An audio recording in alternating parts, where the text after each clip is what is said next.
Word up, homies. It's your main MCs, the hottest in the his house, repping our Lord and Savior Muad'Dib, people without pants. You said My Muad'Dib with a slight bit of Trump cadence. It was really funny. I feel like anytime you say it, you kind of gotta really I don't know the name of the canting thing from the Levant, but when you're like Muad'Dib, True. have to have to really just lean in. Hang My on. name is Nitrolus. And And that, who are you? I am Bumber Squatch Pickleby. Bumber Squatch Pickleby here in the flesh. We didn't think we were going to get him. It was a late booking. But Bumble Squatch, how are you feeling here on People Without Pants? I am good. I actually did not tell you about this because I wanted to save it for the show. I'm pulling it up right now. I have a feeling I have some idea about this. No, I kept this away from you. No, like just based off that word. Based Which off those words. I saw some meme that I didn't understand that I feel like is related to this. No, it's not a meme. It's something I witnessed personally. Oh, wowza. Yeah, that's Babe, my trap. babe, wake up. New ugliest thing I've ever seen in my entire life just dropped. I took this photo myself. I witnessed this firsthand. He is risen. Like, now, folks, we here on People Without Pants would like to call out what is obvious blasphemy. Now, observe the heretic. Now, look on the side, and you will see an idol that is neither Shai Hulud nor is it Muad'Dib. And True. we're forced to simply wage jihad. And no, Chalamet, we're not waging a fucking holy war. I'm not waging a fucking crusade. It's not the same thing. God damn it. Also, I think the AI that clearly made this for him got confused on the whole carpenter thing because Jesus is wearing what appears to be a construction worker's tool belt. Well, I've seen that kind of thing before. It's the iconography from the Passion. Okay. Yeah, I figured it is, but like it's just I thought Jesus was like near naked on the cross, right? Well, I mean, are you talking popular depiction or realistically? Uh both most of my Jesus crucifixion knowledge comes from the movie The Last Temptation of Christ. So in that version he was like naked or close to it.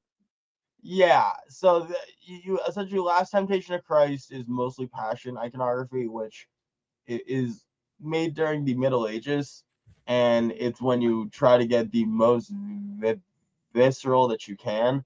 So you kind of strip your Lord and Savior of any accoutrement. You really make him bare, and like you get into the nitty gritty of like how much it would suck. And realistically, probably just wearing whatever the fuck he was wearing, because like it's not like we had some industrialized prison system existing in Rome that would strip you of your identity through like removing your possessions. That's like a modern idea. Because just think about how many prison escapes happened up until like the 1900s. There is a reason they started making prison uniforms. Yeah, exactly. Like it was not that was not the case before. They just put you in a place. And they're There's like, actually a number of reasons they started making prison uniforms, but one of them is to make it easy to identify you if you escape. make it easy to identify you if you escape. I mean, there's the argument that sometimes the state's going to collect your goods and they need to replace it with a shoddier item, but that's really subjective to where you're located at for like a prison. I mean, Yeah, by the way, on that subject, something I've always wondered about whenever I see a movie where someone goes to prison. It obviously this doesn't apply if you like go there unexpectedly, but if you know you're going to prison, why would you show up with things in your pockets? Like especially things you care about. Like you have no guarantee that that shit won't get stolen. Two reasons. One, um, the idea of having something close to you is better than not having it close at all. So, for example, if you're going to be going away for a long time, at least you know your prized possessions in the building, or you can imagine. Like you aren't ever going to think about the idea of you being robbed by a guard. That's not going to be like your go-to because you're not going to want that to be the case. You're already subjected to prison. That is the definite reality you're going to face. So you're going to try to brighten it up in your head, most likely. Option two, people sometimes need shit when they get out. Option number three, people are fucking stupid.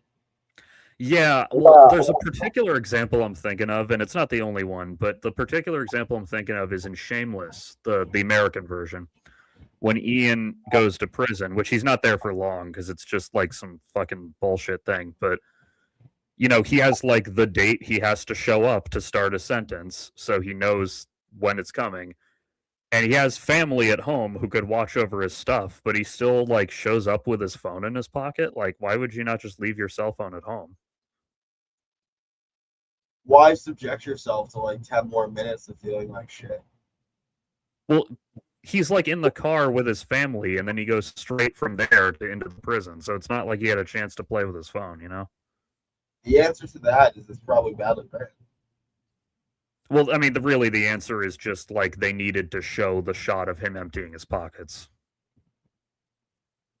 There's that. I don't know. It doesn't actually matter. It's just something I always wondered about. Like, if I knew I was going to prison, like I would leave my wedding ring and my watch and everything at home. I can dig that. I basically show up like with nothing but the clothes I'm wearing, and I'd specifically wear clothes I don't care about, so that if they get stolen or lost, I don't really care. I feel like it's really subjective.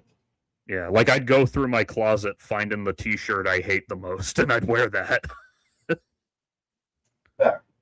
Speaking of, check it out. My dad went to Buddy Guy's, jazz club and everything in Chicago, and he got me a shirt. Oh, dude, sick. Yeah, I'm gonna be sweating my balls off in it tomorrow, probably mowing the lawn, unless the fucking rain keeps coming like they say it will. Oh my god. I hope it actually does. They said it. I didn't get any. Yeah, I got like drizzles. I mean, I don't care either way. It's just that at some point I need to mow this fucking lawn, and tomorrow is supposed to be the day that it's not sweltering, because that's why I didn't do it earlier this week, because it was 90 fucking degrees out. Fair. Hey, hold on 1 second. I gotta go grab my food. Okay. Wow. What? Muad'Dib. I'm so relieved that Nick has finally read Dune because I have no other friends who've read Dune. I've got a few who've watched the movies, but most of them haven't done that either. So it's like, oh god, finally someone I can talk to about the Weirding Way, the Weirding Way, and the fucking the Weirding modules. I guess once he sees the movie, the Lynch movie, not the recent ones, because the recent ones are actually interested in adapting the book mostly. There's also the 2000s miniseries, but that's, I mean, last week I called it Community Theater Dune for a reason, because it just, I don't want to shit on the people making it because they were working hard. It's just like really low budget. Like the production values are, I don't want to say low, but definitely like Sci-Fi Channel in the early 2000s level production values. While we wait, do I have anything I need to pull up here?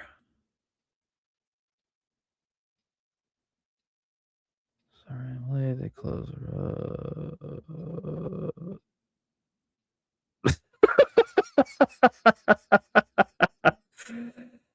Oh my god. Okay, when Nick gets back, I gotta show him this.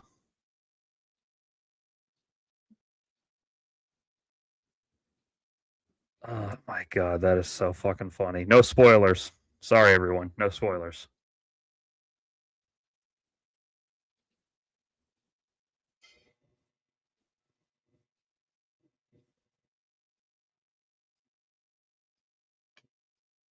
What the hell is this guy saying?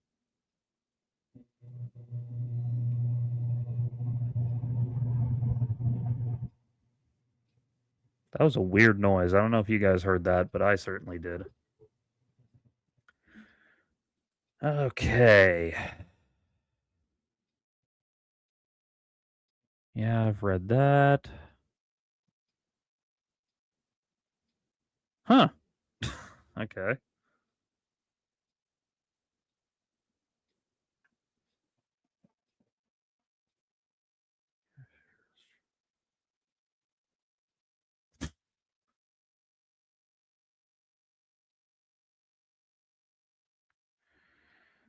Well, first of all, this is an old classic I'm sure you've all seen before.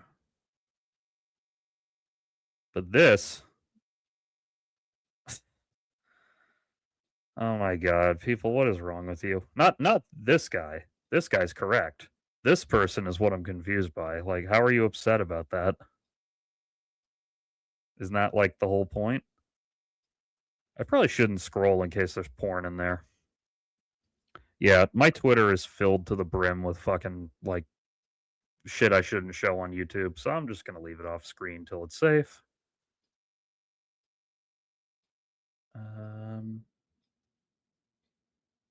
What? Okay.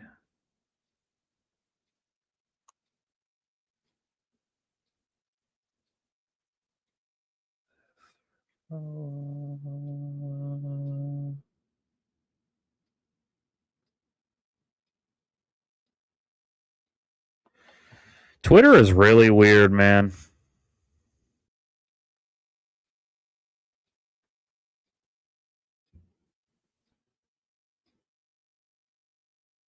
Oh my fucking god.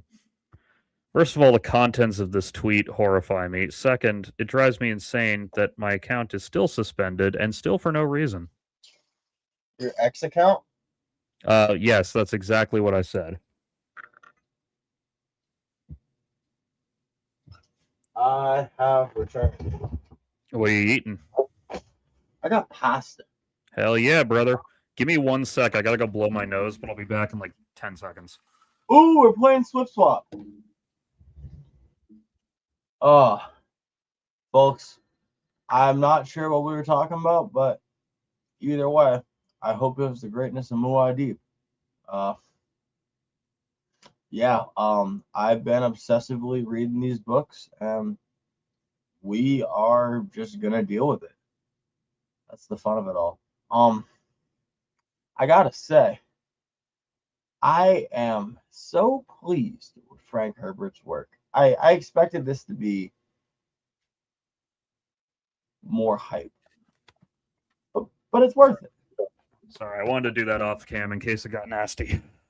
Ooh, make it nasty. Make it nasty. Well, not while you're reading. You don't need to see me pull the rope. Yeah, that's fair. I want to see you shoot some ropes though. But what did I miss? Why not? What you missed was me complaining about being suspended from Twitter and also me finding this, which is really fucking funny. This is by the same guy who made the Biden You Ain't Black comic. And the thing is that he's one of those conservatives who's so dumb that his stuff wraps back around to accidentally being funny. Such as this.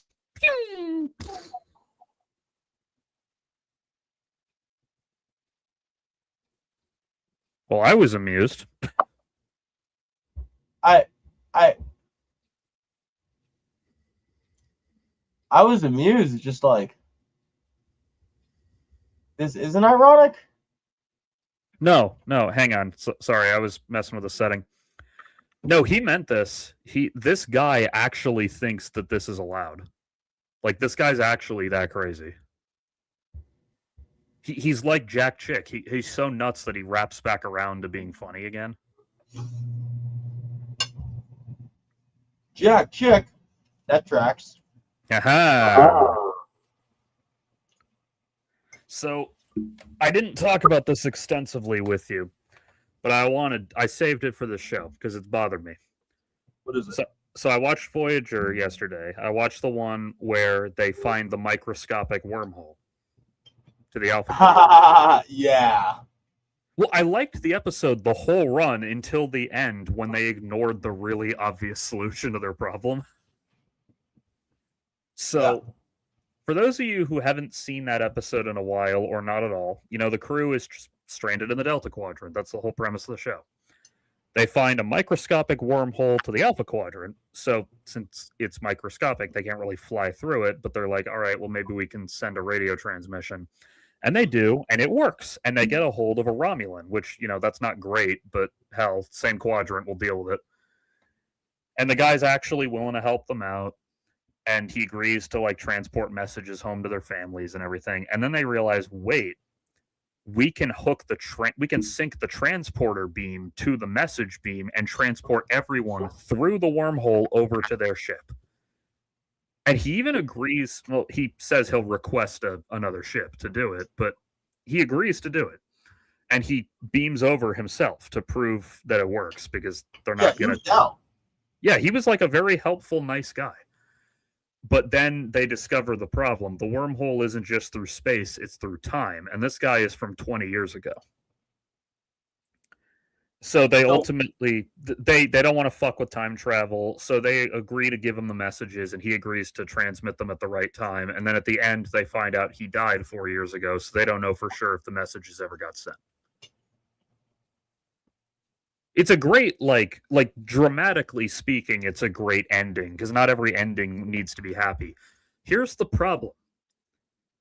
The original Star Trek series established that there's a relatively easy and fairly reliable method of time travel involving slingshotting your ship around the sun's gravitational pull. Why didn't they just do that? TOS methods don't count. But didn't I haven't seen First Contact again lately. How did they time travel in First Contact? Didn't they do the same maneuver? Something about a black hole? Let me find out.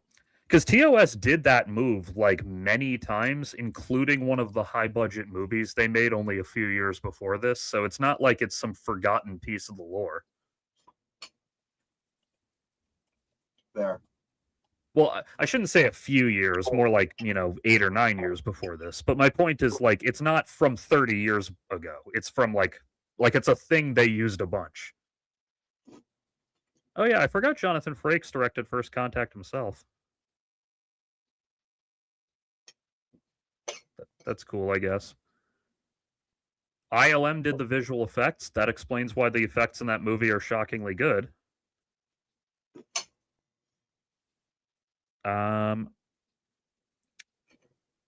Okay. Okay, the Borg used a time travel vortex, whatever the fuck, to time travel. Okay.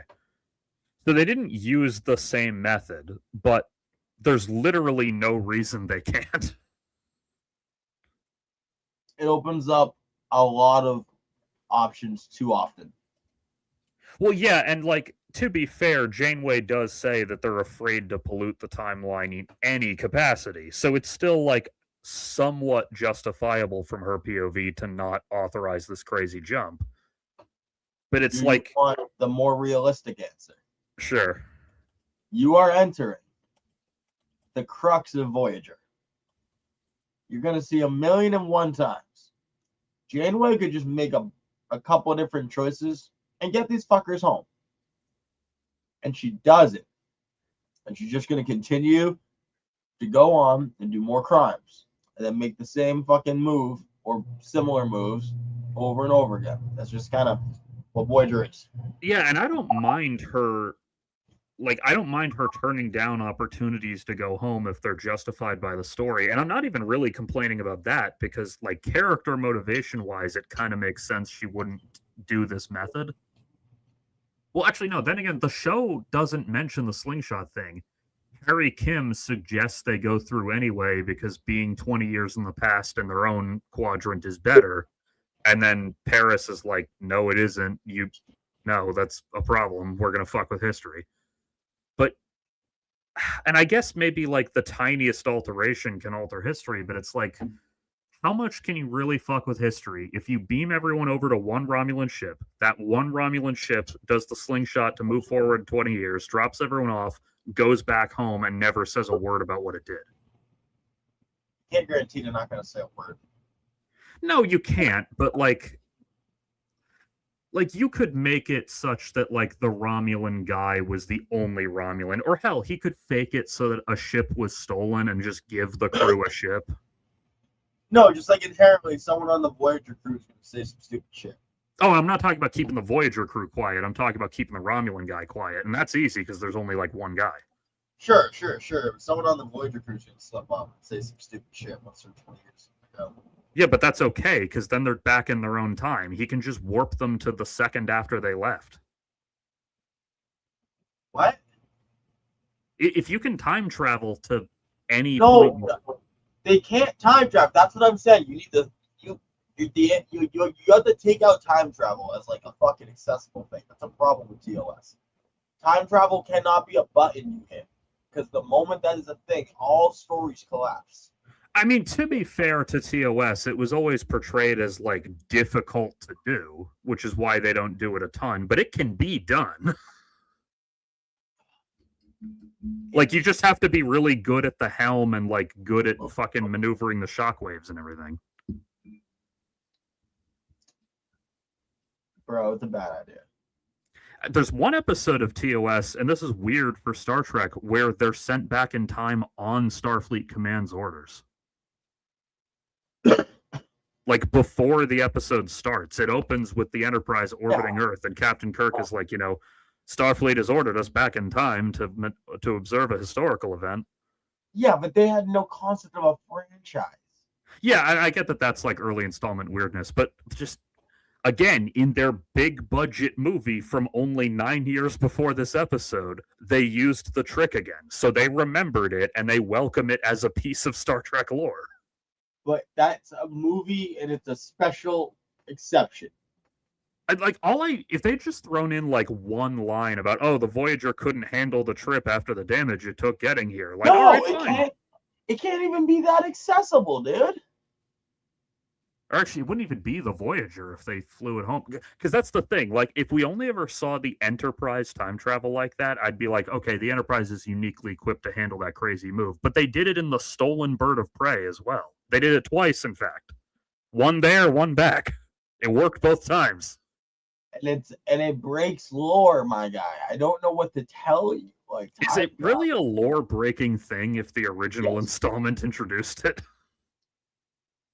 I mean, when I say a lore-breaking thing, I mean, like, you can't have stakes that matter continuously over ages if time travel is an accessible technology. Well, you can get away with it when you have guys who's... And I'm not saying every fucking member of Starfleet is morally upstanding, but the captains always are, because they're the protagonists. They kind of have to be a decent guy, or else the audience isn't going to like that.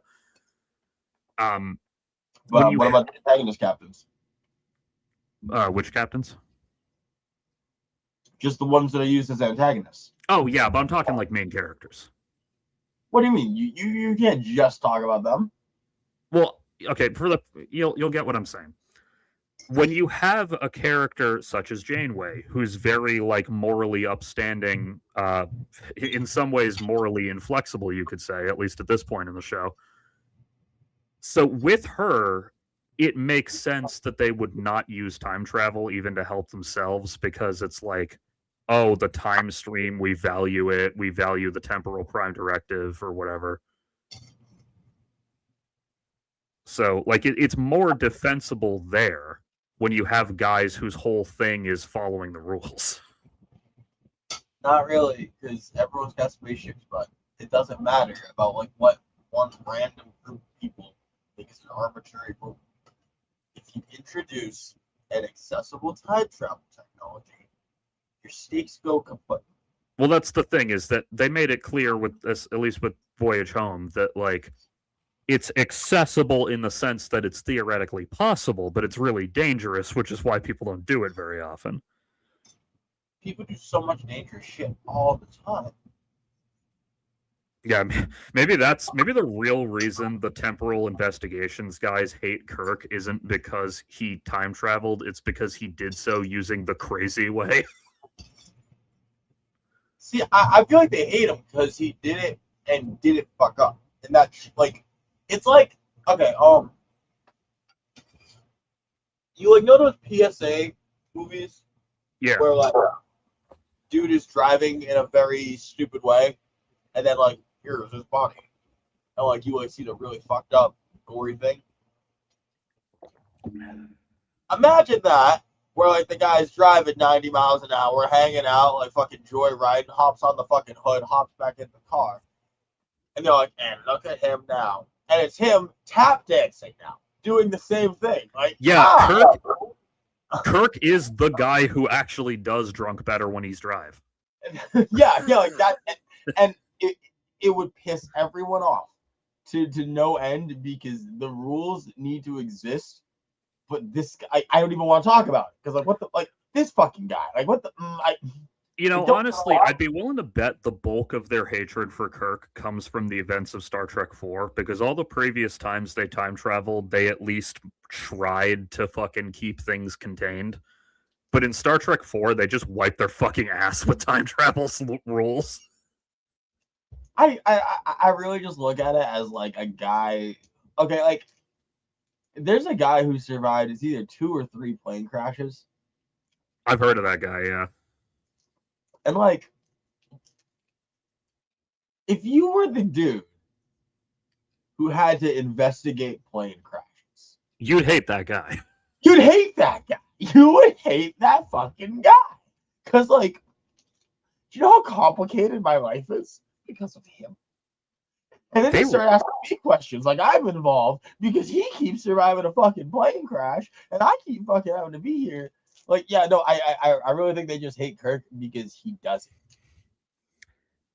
It does also. It's funny when they, because one of the things that the Romulan guy offers the Voyager crew is he says, well, if you tell me the exact date of the accident that sent you here, I can prevent it when the time comes. And he offers that fucking freehand, by the way, because he's a nice dude. And Janeway turns it down because they've already impacted things in the Delta Quadrant. They don't want to like accidentally fuck up the lives of the people they saved. Okay, it's at this point where what? Well, no, that part immoral. Well, what do you mean? I mean, do you want the Prime Directive to be upheld with a bunch of fucking people who haven't seen half the tech you're working with and to be able to save your entire crew? Or do you want to be able to help more people in the Delta Quadrant at the cost of martyring your crew? I mean, in her case, it was just like the people they'd already helped that she wanted to make sure stayed helped, I guess. But that's the bigger problem with that scene is that Janeway says, even the slightest change to the timeline could have catastrophic consequences. And I'm like, well, Star Trek 4 proves that's not fucking true. So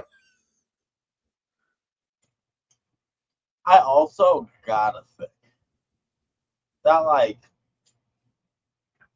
speaking of accessibility, this time travel information has to be on some fucking, like, mum's the word locked in a box inside of a box. Maybe that's what it is. Maybe just that method of time travel is classified. All right, fine, perfect. Logical explanation. Thank you. Well, I have to think my way through, but like, there is no way everyone can know this. I figured that Starfleet people probably did just because of the records of Kirk time traveling. Do you know how many redacted records of Kirk there are, my guy? No, true, I guess, yeah. However, Star Trek 4, he did do that, like, rather publicly, so they would have had to come up with a pretty good explanation of how he did it that doesn't reveal the time travel part. What exactly did he do publicly? Like, the whole bird of prey captained by Kirk shows up and, like, has a whale with it that gets the probe to leave the Earth alone. Like, that happened very publicly. Spatial anomaly. Yeah, I guess. I'm not saying they couldn't come up with an explanation. It's just that bro, I can just I can pat. Well, I'm saying, like, what did they literally see though? Like, yeah, I guess. I mean, they did see the ship crash into the fucking San Francisco harbor, but Okay. Did they know he did that?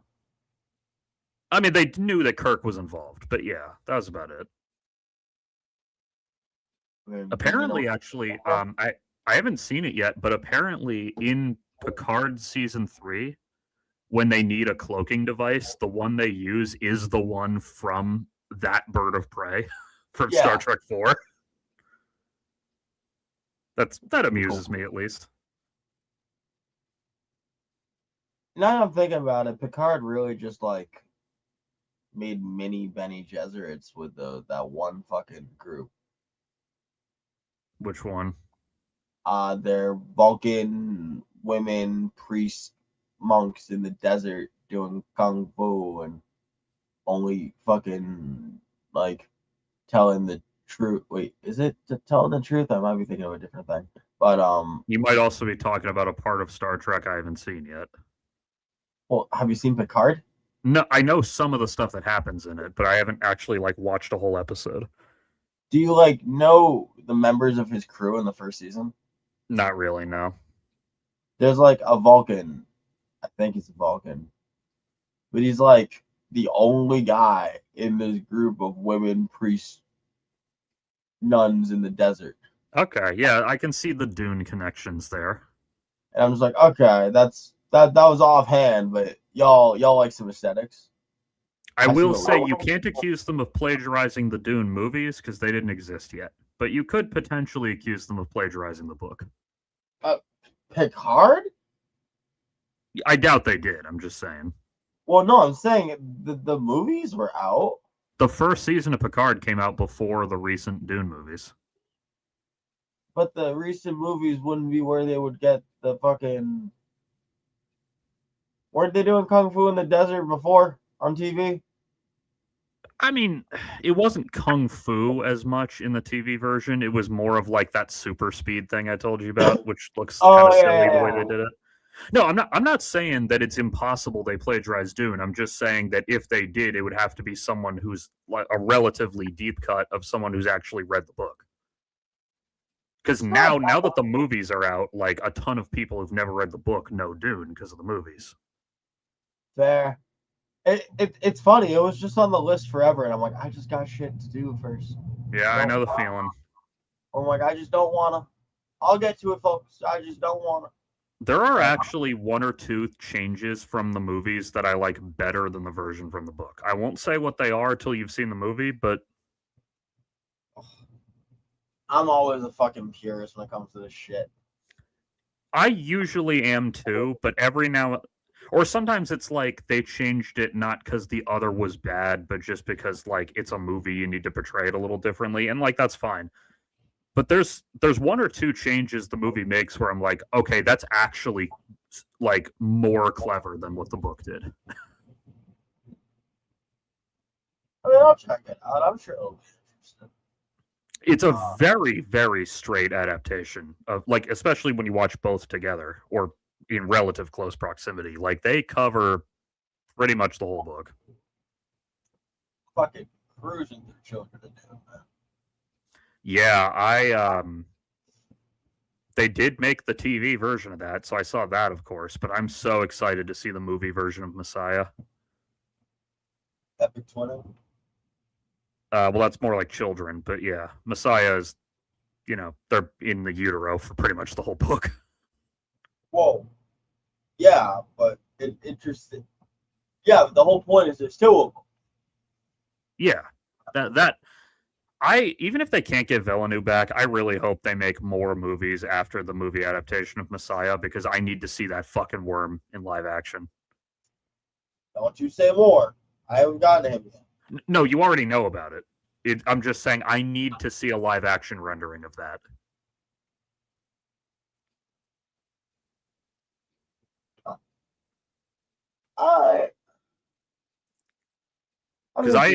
Because that's one of the worm Leto thing. That's one of the things from Dune where it's described vaguely enough that people have really different artistic interpretations of it. Valid. So I'm really like, because like some, have their arms still, some don't, some have this, some have that. I mean, Frank Herbert is really like a big guy about. Oh fuck, ringing in my ear. But he's really big into half describing shit, and I don't know if I like that. Yeah, I mean, I'm sure his intention was to let your imagination fill in the gaps. Okay, how many great houses are there? 3 I know of off the top of my head. I'm sure there's more that we just didn't really get to see, but well, because my point is, you got old Emperor Shaddam the Fourth, yeah, and like his house. yeah, that's House Corino. Yeah, House Carino. I forget how it's pronounced. You got House Atreides, House Harkonnen, and nothing else that's ever talked about. Now, I think the later books revealed that there are other relatively minor great houses that just aren't relevant to the story, but well, there has to be because of how they discuss shit. I'm just frustrated that it doesn't come up except when it's like it feels like it's relevant more than it comes up. Yeah, here here's an example. The sandworm, you've probably seen this version with the Trimouth a million times. Yeah. Whereas then there's like this design when it got revealed was not exactly controversial, but some people were vocal about being disappointed that it didn't have the Trimouth because that from Lynch's Dune is so iconic now. I mean, with the whole butthole fucking thing. I mean, yeah. Here's my. Do we have the one from the new movie from a side angle? Let's find one. Or both of the movies, Side view. I mean, there has to be him riding one at some point or another. Yeah, here. Let me find that. Paul riding sandworm.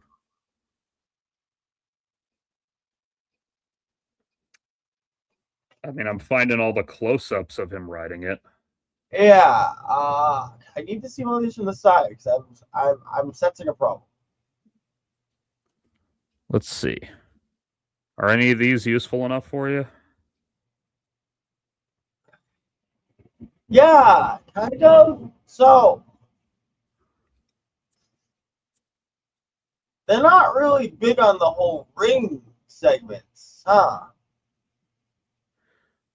Oh, the movie up close they have it.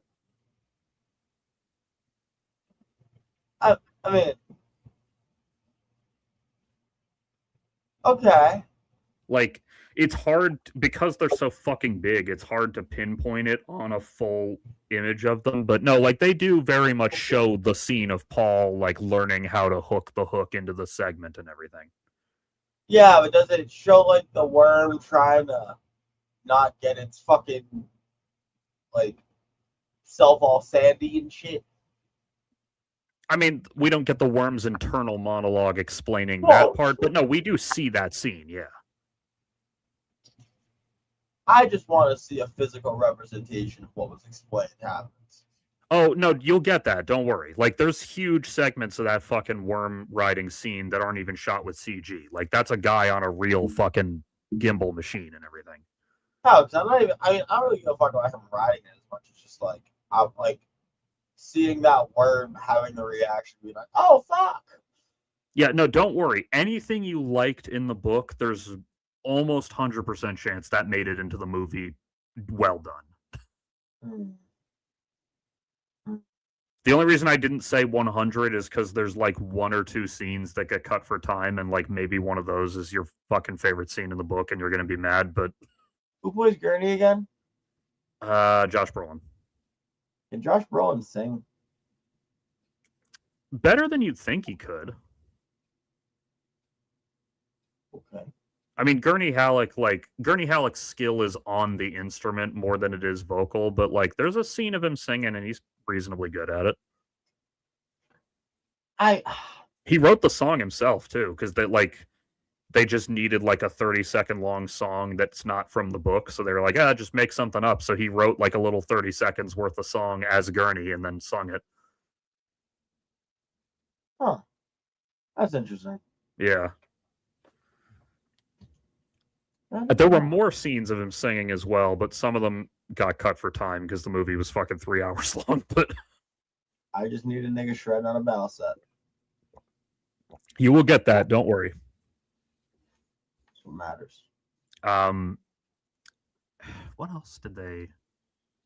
Because Josh Brolin, he's not exactly a method actor, but he likes to get into the head of his characters. So he likes to do things like write a song for his character, or like write a letter in character as Gurney to Paul. I understand. I wrote sacred text for Muad'Dib. Yes, you did. And we probably shouldn't say that, given how many N-bombs there are in it. But I mean, what the fuck are you talking about? We shouldn't say that. Well, also, you can say it. I'm not going to. Also, what the fuck are you? What? Who asked you to describe anything? Give it information. Crazy. My fremen are big, and they keep getting bigger. That's because Muad'Dib is my. Nope. I'm not going to. But no, but your lyrics aren't even good. Yeah, I don't remember your. I can pull up the thing you wrote if you want. No one said you can tell them what we're doing. No one said that. No. Hey. Fair enough. I'm not giving it out for free. Don't worry. It's not about not giving it out for free. It's that's mine to give out. True. Try to don't pimp black man's intellectual property. Terrible. Shame. Are you still trying to do that? The cosplay you talked about. Speaking of black man pimping. Yes, I am. I am still trying to do a Jedi named Slickback. Let me see if anyone else has done it. I looked into it. I couldn't find anything. I mean, it seemed like... For years, I've wanted to do what I call Boba Fett, which is like dressed like a fucking redneck, but with a Boba Fett helmet with a Bass Pro Shops hat as part of the helmet. But it'd be really expensive to do, so I haven't done it. See, my head went to Bubba Gump first. Well, you could do that too, but you know, I'd have to. If I didn't want to be racist with it, I'd have to get the fucking costume and voice and everything down pat, and I just don't have the talent for that. By the way, when I Googled a Jedi named Slickback, this is what I got. See, that's what I'm saying. That is... What? I have a question. Do you often find that your ideas are so unoriginal that someone else has started to come up with them? I don't experience that, but apparently you do, Larry. Not often, but like with cosplays, I mean, it's usually a very different take on the same idea. No. Because you're basic. Well, I'll tell you a story about accidentally finding out someone had done something I thought of. Why would your Fremen keep getting bigger, Larry? I don't know, because that was the first lyric I made up. They get bigger because they're fed better because the food supply is more consistent. I don't know. Wow, man, that's the classic words of a heretic who keeps his still suit loose and who doesn't know his fucking water discipline. I bet you're out here not even noticing that your fucking air is too moist. But take care of yourself with your fucking open windows, goddamn mud brick home. This is outrageous. Yeah, my fucking thigh pads aren't processing my feces properly, and now I just smell. Here's the problem. If it was just that, I'd say, oh, you know, Shai-Hulud provides. Head out into the desert. But it's worse than that. You're out here wasting water, and then you don't even know how to go and fucking survive. What are you doing? You understand what to do, and so I fear that we're gonna have to take your water for the tribe or send you off. But like, because you're blind. You're blind. Yeah, I know. Anyway, so one time, you know, I like to get high and like fucking write or like come up with ideas for my stories and everything.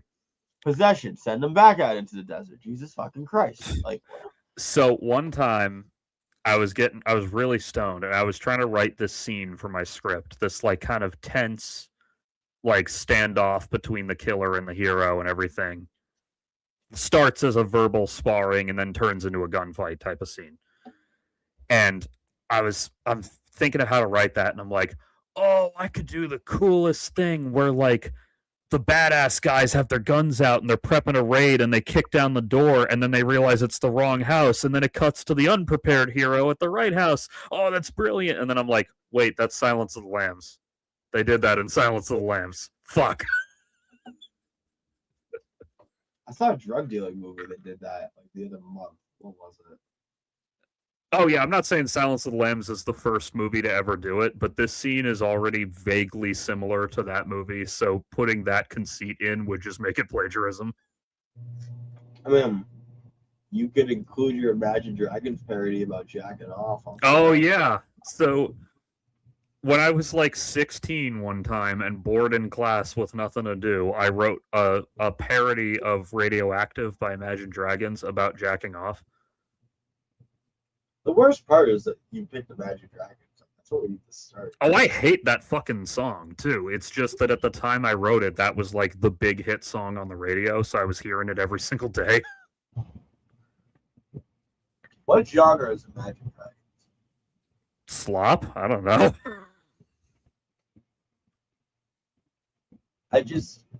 Anytime people say they like Imagine Dragons, I just ask, what genre is it? Yeah, I don't know what fucking genre. I've only listened to Radioactive. It's the only song of theirs I know. You've heard like a couple of their other songs. Well, probably, yeah. But like that one I know. Well, actually, the real reason I know it is because, I was in TV in high school, TV production. And like we had a whole program for it with a daily news show and everything. And, people would make promos for different stuff going around the school, like clubs or some event or whatever. And one of them used that song because it was like a brand new hit song. And they played that promo like 10 fucking times. So I heard that song like 10 days in a row. This is in the apocalypse. Yeah, exactly. It felt like the fucking apocalypse. They got that song of Believer. Oh, I know that. Yeah, I know of that one. Like, I've heard some of it, but I couldn't fucking list off the lyrics. They got that. I literally think the words was like, make me a believer, and then grunting noises. So I don't know if I even remember the whole parody, but like I remember a decent amount of it. So that song. Oh, you got it? Well, I didn't like write it down. I just kind of kept it in my head because obviously I couldn't make that music video in school. So I think you will have to present it as penance for trying to steal my glories. Oh yeah, so here's I just pulled up the real lyrics, but I'll sing mine. I just pulled them up to know the the structure. Kids.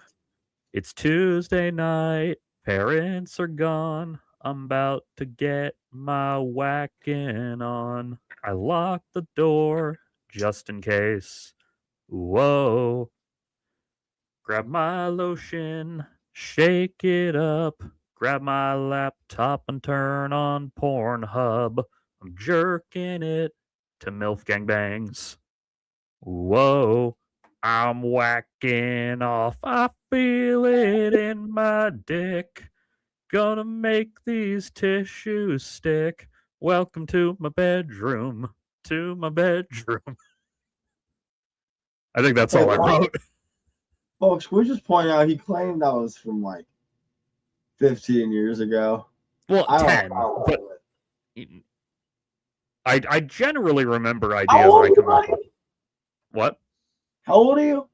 I am 29. Jesus Christ. Do the math. So that was 13 years ago. Well, 12 to 13, let's say. I don't remember exactly when in high school it was, but it was a long time. All I'm saying is 15 was closer than 10. I guess. Jesus fucking Christ. Thank you for that reminder of my own mortality. I'm just saying you need to fucking reach out and carpe diem, me boy. It's always surreal when, like, especially in college, but to a lesser extent in high school, you'll have friends who are like quite a bit younger than you. It's always surreal when you see like posts from your high school Facebook page and you no longer recognize anyone there. Oh. I like remember people. I just don't really associate with anyone from those days. But I've always been one of those people that like was very hectic with his posting. Sometimes a lot, mostly not. Well, yeah, I mean, there's that too. But like, even with college, like, and this is a huge part because I graduated right before COVID, and COVID permanently destroyed my perception of time and reality. But like, after It I doesn't have to be graduated, permanent. what? It doesn't have to be permanent. I hope it's not. But I keep fucking having these situations. Like, Super Mario Galaxy came out this year, and I was like, didn't they just fucking make one of those? And then I remembered, wait, no, that was 3 years ago. Bro, that shows you have not been doing enough like events in your life to mark out timeline. That doesn't help either. Yeah, you're correct. But you know, when I graduated college, I had friends who were 2, 3 years younger than me, so I'd still see their college stuff for a while. And I just remember like the first time I saw a post from like the, you know, college comm media department. Oh, check out the new submissions to the Bolts or not Bolts to the Visions Awards this year. And like I didn't recognize anyone in there, and I'm like, oh man, I'm old. Wow. Because for 3 years after graduating college, I'd still see people I knew at those. I mean, dog, put up with this. You are old. I know. You aren't incapable. So do some cool shit. No, I do cool shit. It's just weird to be reminded of how long it's been. Do more cool shit. I should do more cool shit. The problem is I live in a town filled with fucking geriatrics. There's nothing cool to do here. Either A, move, 2, occasionally get out of the town. 3, fucking take a vacation. That is true.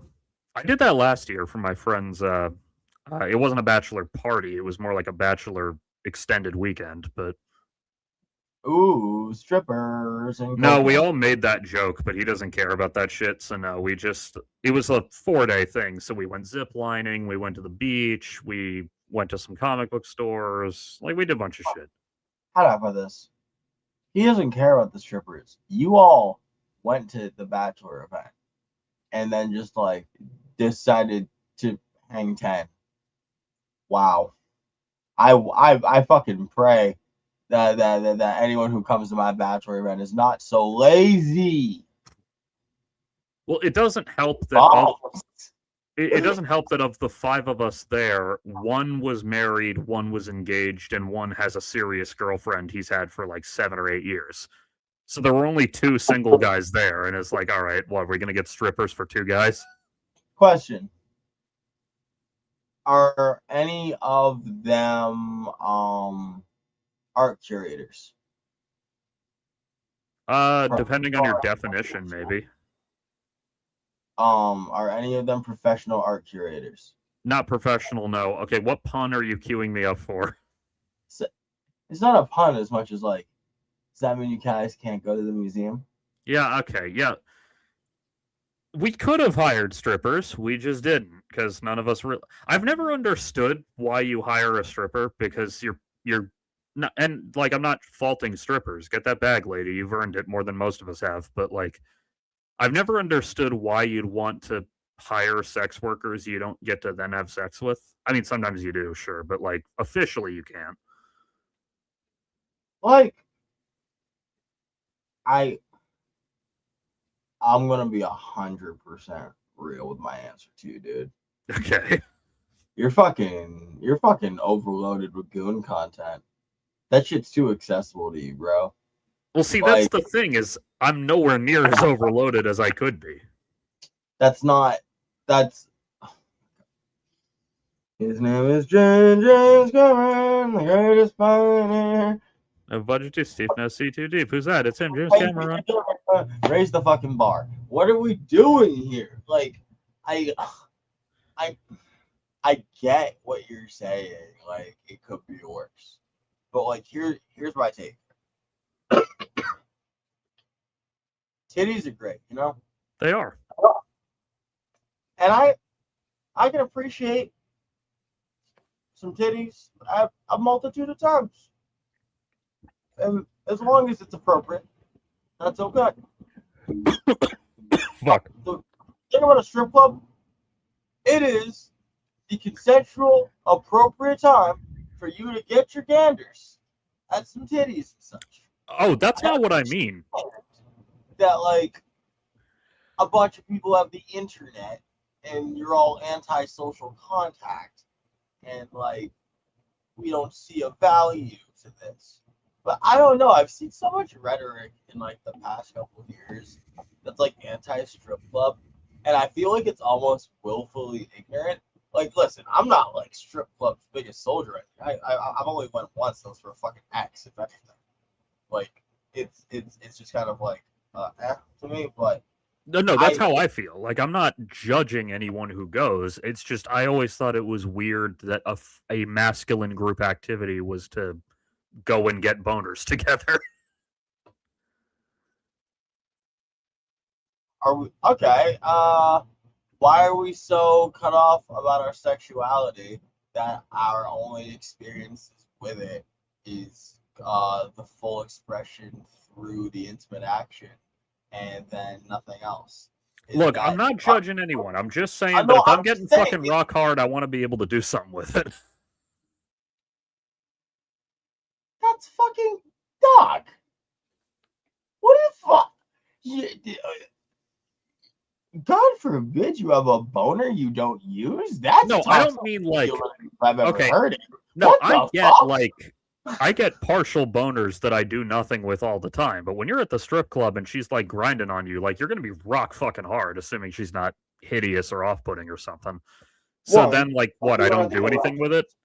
But if you do, what you're doing with it is getting a lap dance. What the fuck are you mean? No, but then you don't get to bust a nut. I mean, maybe you do if you do it in your pants, but yeah, dog. I mean, I hate to break it to you. You can have a lot of fun without busting a nut. No, I get it. I'm sure there's very I fun things. I've had sex with. Hey-o. But like yeah, very funny. I'm sure the strip clubs are very fun. I've just never seen the appeal. I don't see the complications. Like, I mean, because, like, people describe it like me and my buddies are going to be, like, shoulder to shoulder, holding hands in a fucking phalanx. Like, bro, do you see it? Yeah, man, I see it too. Wow. Like, what the fuck? As long as we're holding hands and nothing else. I just, like, no, like, I don't even understand the theoretical here. Like, I can't go out. Okay, like, okay. Here's the thing. Do you understand theoretically? Like, I understand this isn't your thing, but, like, you understand theoretically going out with some buddies to a bar or a club, right? Yeah, I mean, I've also... It's not that I never think you should do that. It's just I've also always been of the mindset of, like, but I can drink better beer at home for less money. Yeah, but you're paying for the social experience. Yeah, I know. That's the real reason people go. I could get this food better at home. I don't need to go to a restaurant, head ass. Like, no shit. Well, it's funny you say that because there are certain menu items at restaurants I don't tend to get because I can just make them better at home. Yeah, I do that too. But that doesn't stop me from going out. That just makes me more particular when I order. Exactly. But I also have the bad luck of having grown up with a mom who is literally a professional chef, so, like, most restaurant food is worse than what she can make. That's just you hyping your mom, dude. Well, I am hyping my mom because I love her because she's cute and cuddly, but, like, when she makes a steak, it's better than most restaurant steaks I've had. Not all, but most. I also just want to say that there has to be a bias and that you can't be going to many good restaurants because you'll always be like, well, my mom was a chef, so why would I go to the restaurant? So then you never get to go to a good restaurant. So then you're then later like, I've never been to a restaurant with food better than my mom. Like, well, oh no, I didn't say never. It's just that like a really good fucking restaurant will be better than hers, but like going to Uno's Pizzeria will not be. We were talking restaurants. You just fucking described cart. Yeah, I know. That's my point. Is that okay. Like in my area? Well, maybe not in this restaurant. It cannot come from a Cisco truck. Fair enough. Just can't. Like, so, like, I'm thinking of the restaurants around me. that I've eaten at. So, like, the Brazilian steakhouse made better steak than my mom could. No shit. Okay, so like you are accepting of like reality. Okay. Oh no, there are plenty that could. It's just that the average restaurant I've gone to in my life probably couldn't. I think I also really, I'm like when I go out, I pick good places. So I'm just usually pleased. I think that's Well, part of it. here has a lot of the place I live now has a lot of great restaurants, but my hometown had like very few that were any good, so I was kind of just limited to like mostly chains and a few originals. You had access to Boston. You caught me on a fucking like on a goddamn anonymous trip in there. You clearly could get in there. Yeah, but I lived there at the time. I'm not Fair. talking about when I lived there. I didn't eat at any fucking chain restaurants. You can guarantee that. But when I lived in Framingham, yeah, I ate at Uno's Pizzeria because it was that or fucking Chili's. Or like Five Guys or some shit. Which, granted, Five Guys is pretty good by fast food standards, but Yeah, like Five Guys, I feel like it's like it got knocked into fast food by a technicality, but I would also give it honorary burger joint status. yeah, I would too. Also, a big part of it, now that I think about it with the restaurant thing, is that even if the steak is really good at a restaurant, it'll oftentimes be very similar to the way that I or my mom would make it. So that's why I tend to get something that's like their version of a cheeseburger is really different from the kind I'd make at home. I can dig that. Yeah, because like a steak at like even a good steak is probably going to be prepared in a pretty similar fashion to how I would have done it. So it doesn't really feel like much of a novelty. The only time I really feel good going out to eat and spending my money and like I don't feel like I wasted it is when I go and get sushi, particularly at this one all you can eat sushi place. Mm. And like I like just prep myself and I walk in there and it's great because I literally scroll down to the entire sashimi section and I'm just like,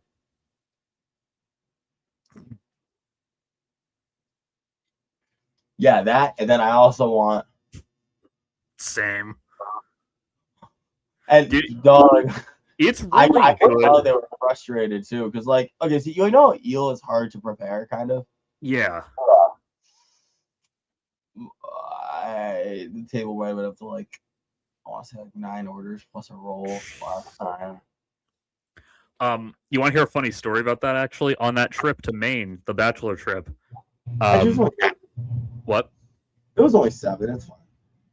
So, on the bachelor trip in Maine, you know, we after the zip lining, we stopped for lunch at this place, at this like seafood type place, or not seafood, but like surf and turf. And because it's like it's Maine, we should have the lobster while we're here. So we all got various items. I didn't want to spend a fortune, so I got like a chicken sandwich or something. It was really good. It's weird that surf and turf isn't used to just describe crab. True, but it's funny you say that.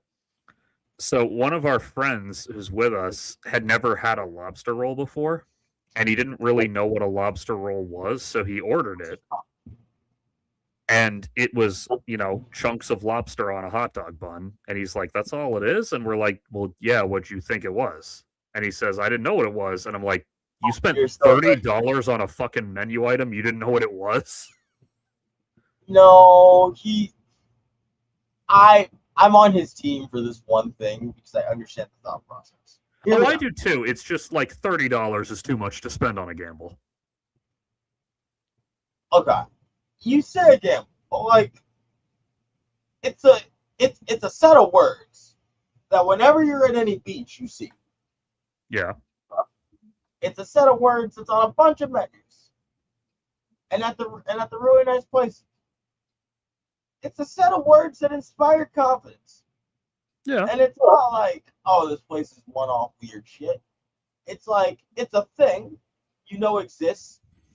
You know lobster's involved. And now here's where the really fun trick gets in. Because the U.S. changed lobster from being a prison staple food to being a high-end luxury commodity viewed as being worth a lot of money, and also due to diminishing populations of lobsters, but that's a whole other conversation. I'm sure there was some racial element to it as well.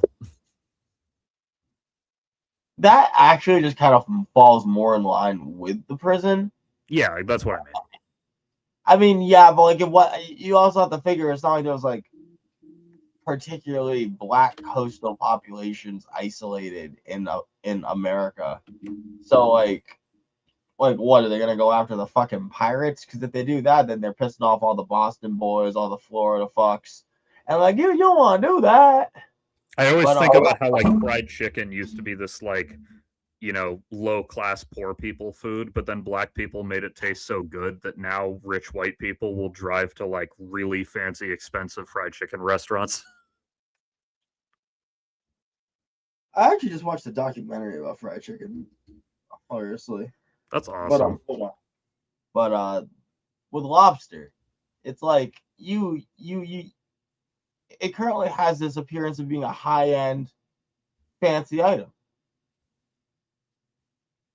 I have a question for you, Larry.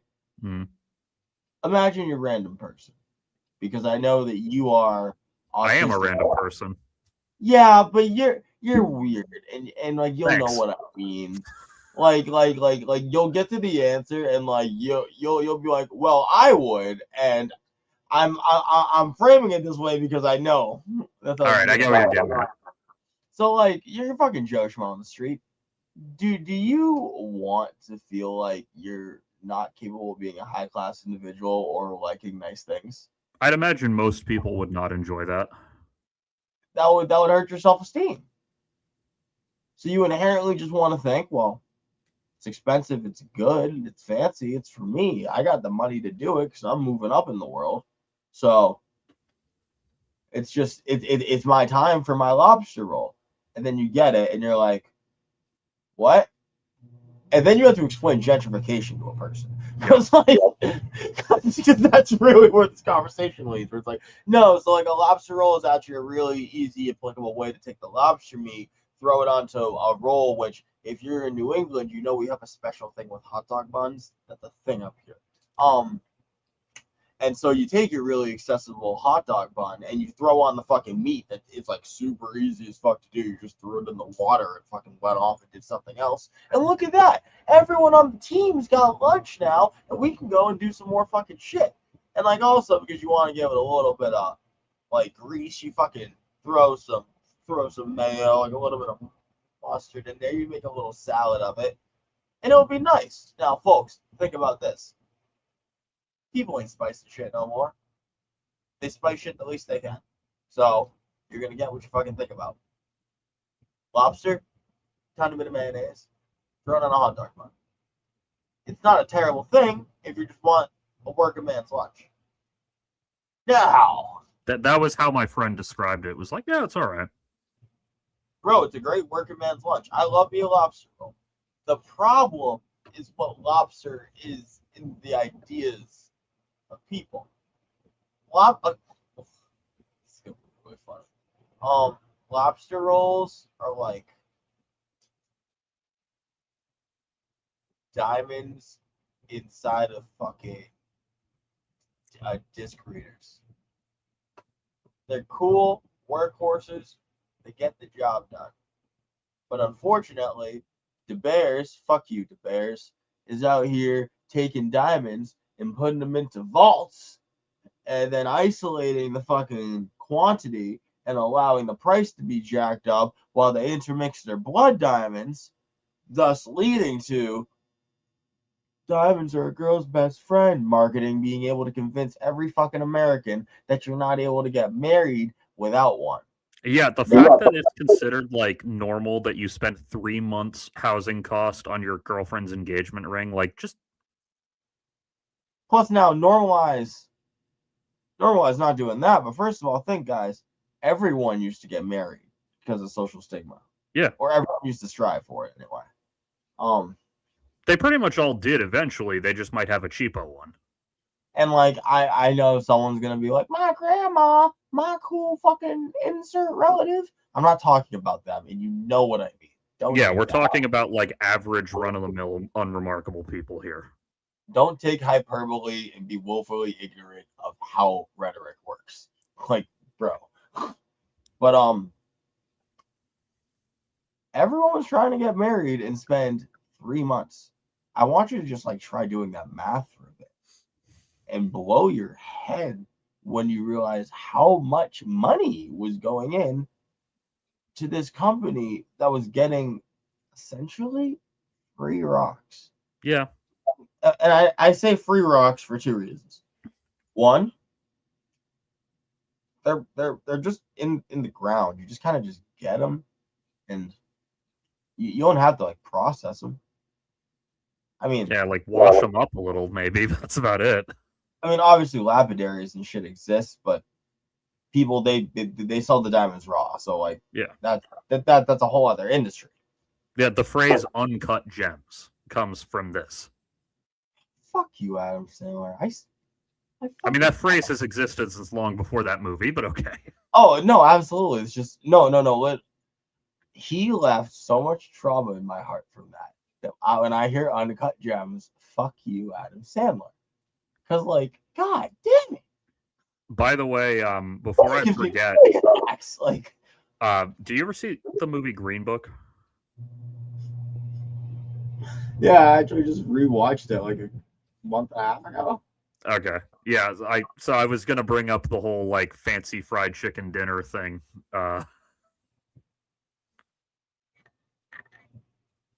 Well, not just his part. I mean later when they're like at the fancy gala in his honor and they are serving fried chicken because they think that's respectful of his culture.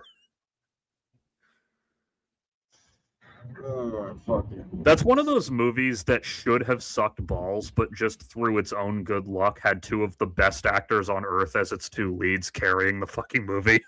Why should that movie have sucked balls? Because it's a fairly generic, like, white guilt, Driving Miss Daisy type Oscar bait movie. I mean, it happened, though. No, I know, but, like, they changed the details around a lot. Well, yeah, The movie's version of the events are...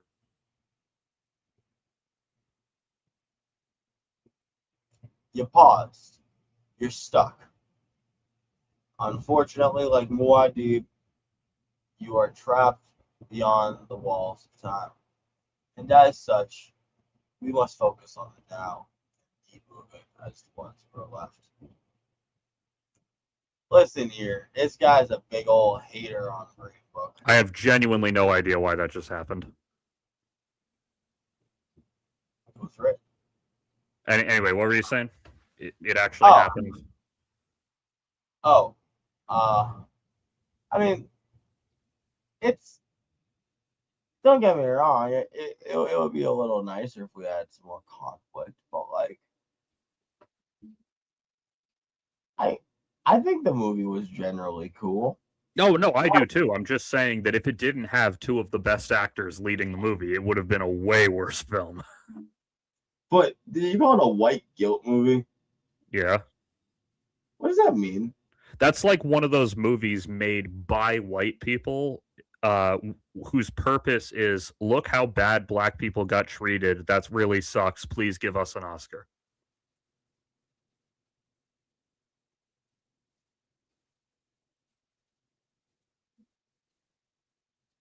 By the way, the guy that Viggo Mortensen plays in that movie, do you know who he was in real life? Mob guy? No, he played a mob guy. He played Carmine Lupertazzi on The Sopranos much later in life. Oh, nice.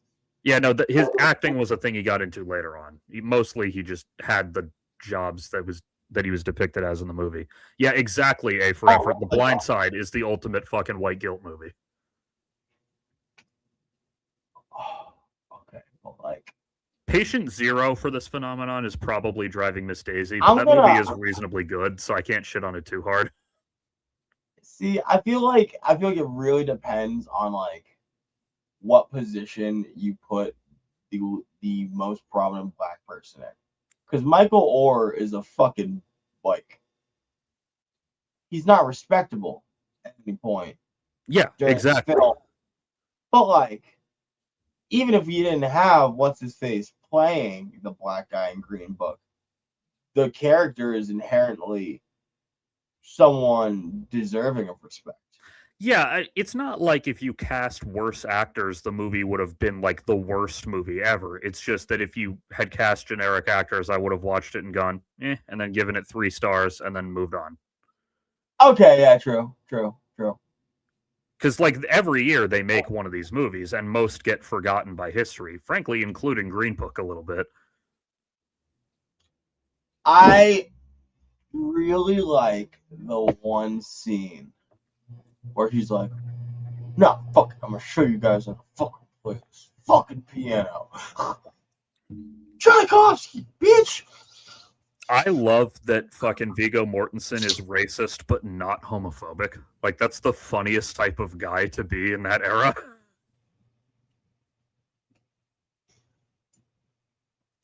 I feel like it says a lot in that I've heard a lot of stories about people like that. I know they exist. It's just a funny type of dude.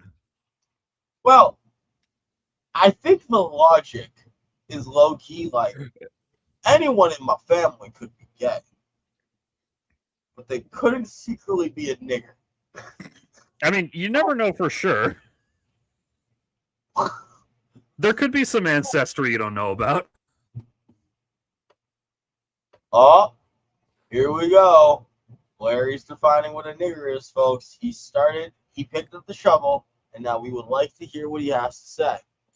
So, no, just, you never know if there's some black ancestry you don't know about. You don't know. So if they had that black ancestry, would that affirm it? Well, I don't think so, but to a racist, it might. Might. I'm not doing the fucking I'm 1/64th black so I can say it bit. We're not doing that here. No. We just got you backpedaling so hard, Rick might discover a new power source off it. Is it backpedaling to say, like, well, yeah, racists would be upset if they had black ancestry? Well, I mean, like,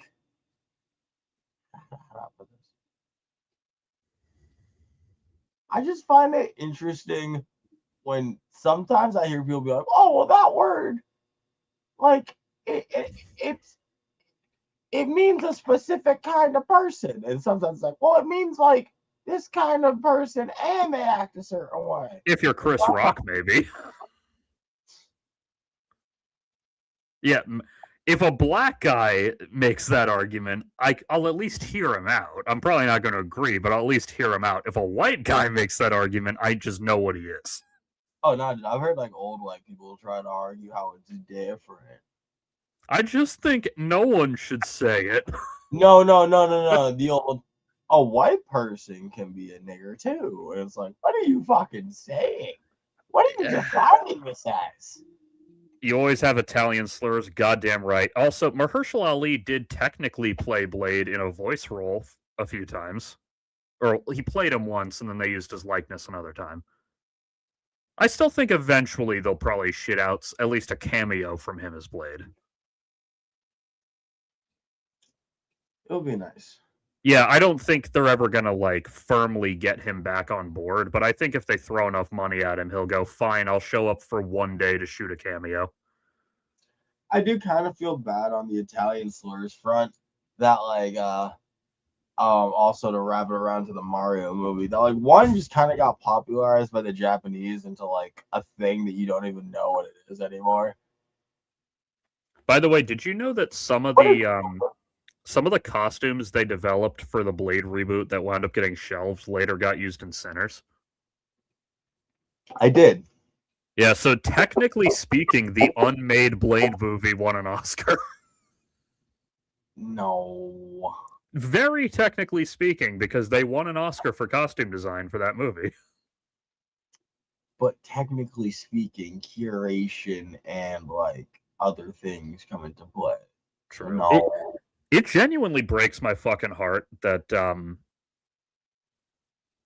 like the fucking the 2016 Suicide Squad movie is technically an Oscar-winning film. And it breaks my heart for two reasons. One, because there were better makeup and effects, makeup and costumes in other movies that year. And two, Suicide Squad 2016 is one of the worst films ever made in the history of the human race. Was Will Smith in that one? Yes. He was one of the better parts of it, but he was in it, yeah. Oh, I actually hated it. Oh, I hated the whole movie, but he was one of the better parts of the movie. I just hate when you have to like. I know I'm being a little bit of a stick for here, and it's not like a black and white thing. But when you got Deadshot and you never put a fucking mask on him because you just want to show off Will Smith's face all the time. He wore it a little bit in the movie, to be fair. Yeah, he like put it on to do a thing. Yeah, he put it on so that the action figure could be made. Yeah, but he put it on and then did a thing. He didn't wear it. Like okay, dude, you can't have a helmet that you only put on before you shoot the gun. Because that's not what a helmet is. To be fair, Deadshot does often not wear a mask in the comics either, but if he's not wearing the mask, he's got an eyepiece of some kind.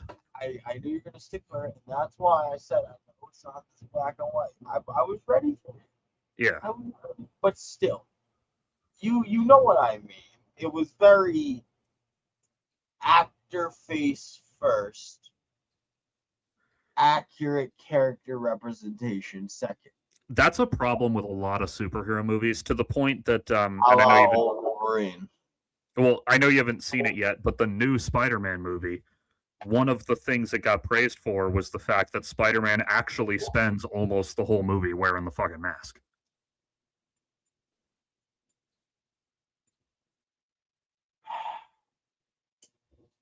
So, did you hear? What? That we might finally be getting a new note in that symphony that's lasting like 400 years. What's the symphony? I forget the name of it, but it's playing on a fucking giant organ over in France. Okay.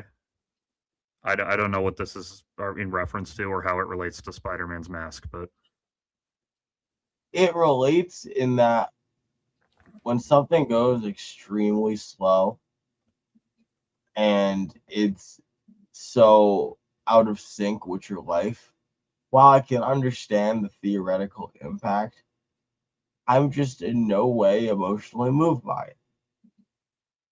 True. Just like Tom Holland Spider-Man. Yeah, I know.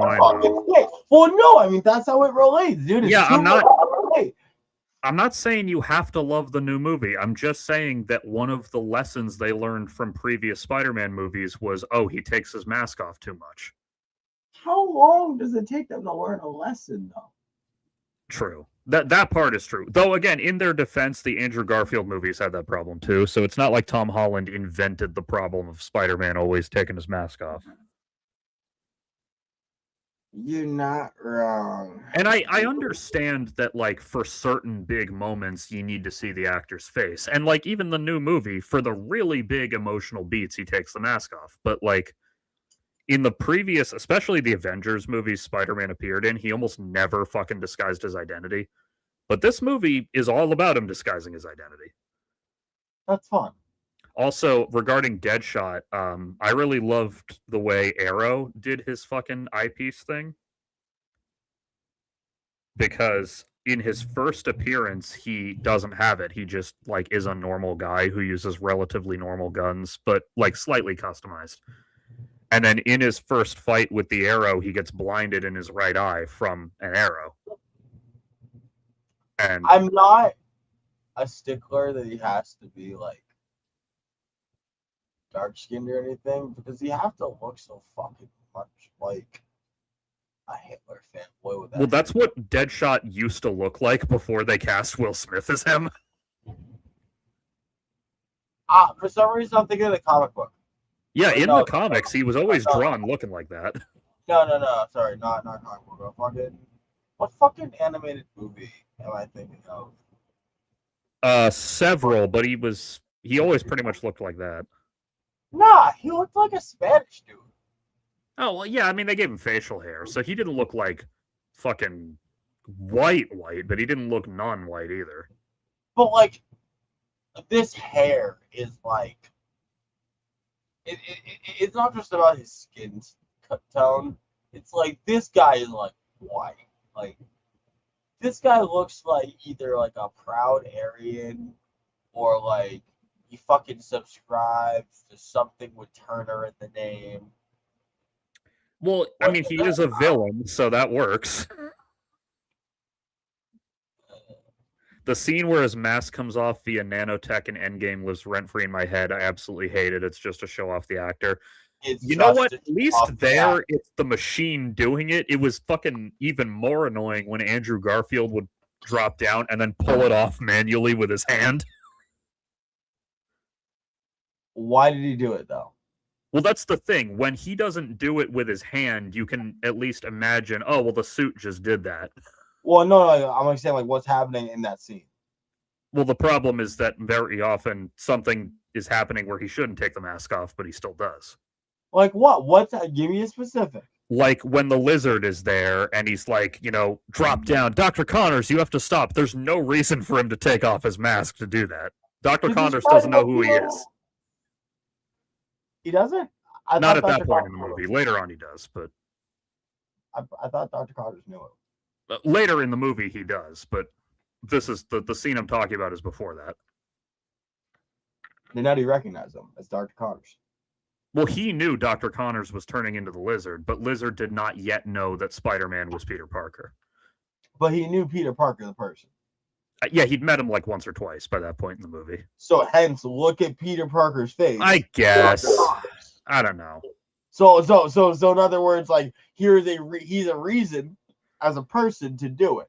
Well, yeah, there's always some degree of reason for him to take the mask off. The question is whether it's good enough to justify doing it. So in the scene A for effort just brought up, tell me the reason. Well, probably just to relate to Dr. Connors, like you were saying. No.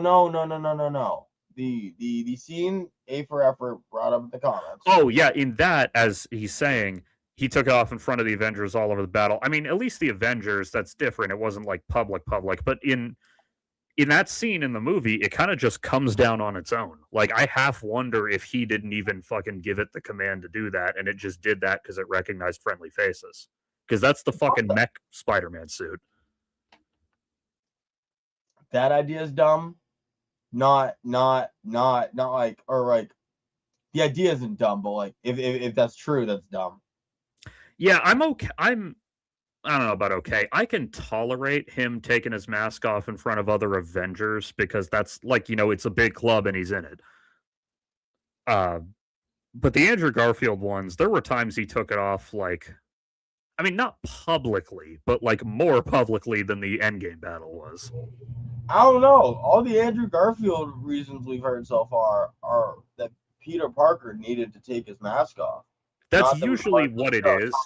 But off to the audience. Yeah, I mean, it definitely got, I don't want to say worse, but it definitely got more noticeable in the Avengers movies, really. The solo Spider-Man movies are better at handling his character than the Avengers ones are, which I guess makes sense. But this new one, much as I had some flaws, or had some problems with it, and found some flaws in it, it's probably the best fucking Spider-Man movie that's been made since the Raimi ones. You just hate us. You just hate to see a Garfield win. Well, I love Andrew Garfield as the character. I just don't love the movies very much. The first one well enough. The second one has a lot of fucking issues. Yeah, that first one. Well, I will admit, a massive part of why I like the first one as much as I do is James Horner's musical score, because as I said about Star Trek 3, James Horner's score can carry a terrible fucking movie because he was an amazing composer. Give me Spider-Man roasting people. Give me a single other live-action Spider-Man roasting people and not roasting himself more in that movie. Yeah, that is actually, as much as I love the Raimi movies, he quips a little bit too infrequently for my liking in those. Listen, all the Raimi movies are just a sad.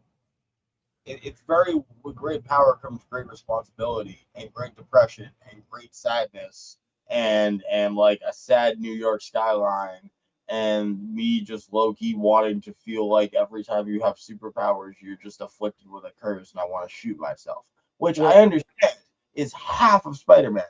But the other half is, yeah, dude, look at this hot fucking black cat, dog. Look at this, dude. You look stupid. so I'll put it this way. When I'm judging when I'm judging any movie really, but one based on a source material of some kind, I judge it first and foremost on, is it good? And then I get into how accurate is it to the source material. So the Sam Raimi movies I love first and foremost because they're great movies, and I love them secondarily because they're great Spider-Man movies. Who plays Harry Osborn in those movies? James Franco in the Raimi ones, and then Dane DeHaan in the Andrew Garfield one. Okay, it is James Franco. I'm not crazy. Yeah, that was the first thing I ever saw with him in it because I was a kid when those movies came out. What's Dave Franco up to nowadays? This is probably good. Dave Franco's career did not get fucked up by his brother's sexual abuse allegations, so Dave Franco's still making movies. I like Dave Franco. He's still making movies. He's got another one coming out in like 2 weeks. Oh, he does? Good for him. I don't remember what it's called, but I know he's in. He did Together last year. He did that one with his wife, in fact. That movie was pretty good, by the way. Why did you hit with Evolution, baby? Oh, sorry, go on. Oh, it's a reference to the song "Do the Evolution" by Pearl Jam.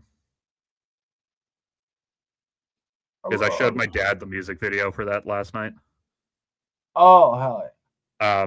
I liked when he took it off in front of the kid he was saving from the dangling car. Yeah, I mean, that was justified by the plot, especially even though he doesn't say this in the movie. Logically, that mask would offer the kid a little bit of protection from the smoke, so it makes sense just on that basis. That's two that makes sense. Versus, yeah, well, see, here's the thing. None of them don't make sense. It's just that it was very clearly written, first and foremost, to show off the expensive actor, and second, to fit into the plot.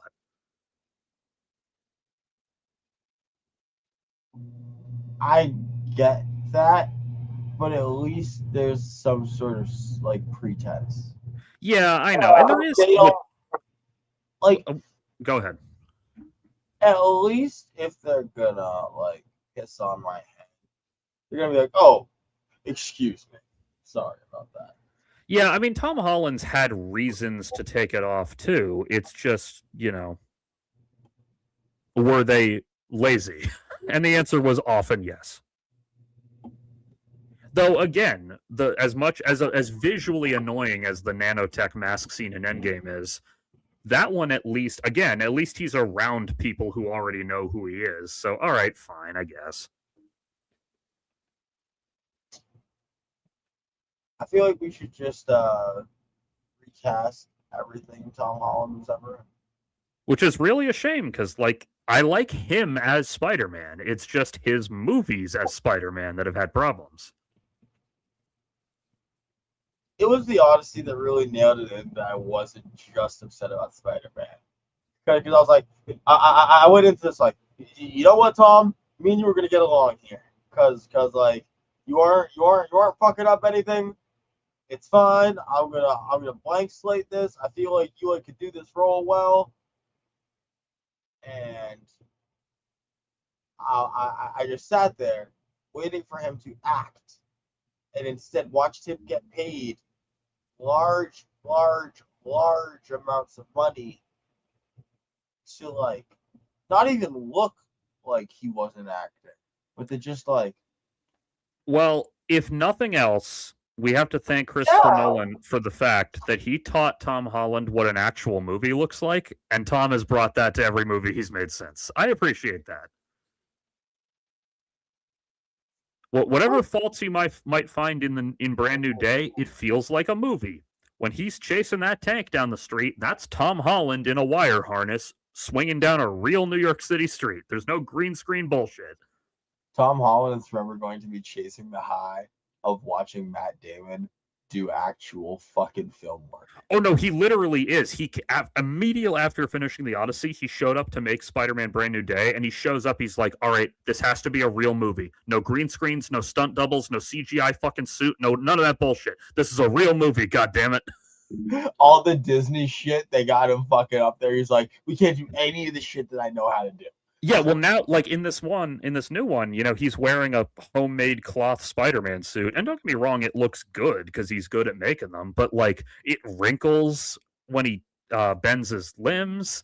It like has weird little bumps around his ears, like it looks like a real fucking mask. Like, oh, and I'm happy about that. If this would have been the first movie, we really could have had such a different fucking. It really does feel like the first Spider-Man movie because it's so different from his previous ones. I can't forget, but I wish I could. One thing I will say, every single Spider-Man movie, no matter how good or bad, minimum has one scene I fucking remember. No matter how shitty they got, every single one of them has one scene where I think back on it and I'm like, fuck yeah, that scene was amazing. How amazing was it? Well, it depends, but let me think. So the first one's got, I mean, the whole fucking movie's great, but the whole ending fight with Goblin is amazing. Him saving MJ in the cable car, and you mess with one of us, you mess with all of us. Spider-Man 2 has the train fight, of course, but also, 7 other fucking great scenes. Yeah, no, Spider-Man 2's got a lot of fucking scenes, dog. Spider-Man 3's got Sandman turning into Sandman. You can't sue me if I'm singing it. Enter life, fuck you, Lars. Yeah, take my hand. Let us bacon onion, ma'am. Yeah, exactly. Okay, fuck amazing. Going on strike. Fuck you, Metallica. God, guys, can you throw out here if your band goes on strike? I know. Terrible human being because you think that your art is a goddamn gift to the world. Amazing Spider-Man. Well, it has him saving the kid, but the big one is the crane scene. What?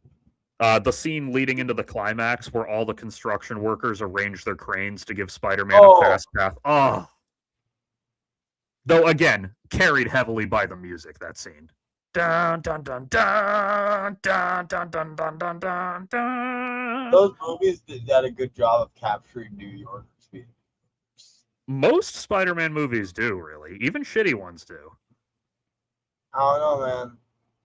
I don't remember the Tom Holland movies up until now. They were less heavy on it, which is one of their many problems, but they did at least have, like, the whole bit where he's doing the neighborhood activities and he accidentally locks the dude out of his car and, like, R.I.P. James Horner, true. It's really weird that Amazing Spider-Man 2, I mean, I get that he didn't come back, but it's weird that they didn't use his scores again. They wrote an entirely new theme for that movie. Another great one, to be fair, but... Rest in peace, James Horner. Yeah, Amazing Spider-Man 2 has the scene where those people are on the Times Square steps and Electro's firing electricity at them, and Spider-Man, like, in slow motion is pulling their arms away from the railings with the webs, and that scene's so good. That's sick. Also the Gwen scene, of course, but that's good for, like, emotional reasons, not action choreography reasons. I will snap back when I see that scene. Homecoming has what? I always snap back when I think of that scene. Yeah. Oh, I didn't get the joke. Sorry, I forgot that. I thought that was fucking clever. It was once I got it. I'm just stupid. Also, I actually like Gwen's death better in that movie than I do in the comic. Why? Because in the comic, they never clearly explain why she died, but the implication is that being stopped so suddenly is what snapped her neck. Yeah. But that's really fucking weird because his webs are always depicted as being elastic, specifically to get around that problem. True. Whereas in the movie, because they changed the location where he drops her, he catches her so close to the ground that her head kind of hits the ground, and that's supposed to theoretically be how she died. That, like, logically, that makes more sense. That does make sense. Not that I'm saying the comic one sucks, because maybe Goblin broke her neck before dropping her, because he says she was dead before I dropped her, and it's left ambiguous whether he's lying or not. Yeah, the Goblin noticeably knows how to fuck with Peter, and it's yeah, exactly. Saying shit like that. There's actually a bit in the comics where Goblin kidnaps Mary Jane and drops her off the exact same bridge he dropped Gwen off of. Not again! But because Peter learned his lesson, this time he shoots down like 30 webs and catches her from every joint simultaneously. Absolutely not. Or in the movie, because they roughly adapted that scene in the first movie, he just dives after her, catches her midair, and then slows himself down with a web. Goblin's a grade A hater, dude. Especially when played by Willem Dafoe. Like, Goblin really just hates the guy. That I know you've seen No Way Home and don't particularly like it, which fair enough, but oh my fucking god, did Willem Dafoe carry No Way Home. He carried that movie on his fucking back. He made that movie like 500 times more interesting and rewatchable than it should be. I don't disagree with you, and I liked No Way Home, but I inherently think that highlights the fact that Tom Holland's Spider-Man sucks, because you have to take from all the other ones just to make a good movie. That does that's me liking that movie does not feel like a point in his favor. It feels yeah, like I mean that being said, the Homecoming movies, or the initial trilogy did have good villains, at least in the first one, and to a lesser extent Mysterio in the second. But hang on, I'm trying to Homecoming. I'm trying to think of my most memorable scene in every movie. Homecoming, if we're allowed to include drama scenes, the drive to the dance as Vulture slowly figures out that Peter's Spider-Man is it's immaculate. Yeah, but fucking what's his face is just great. Well, yeah, I know.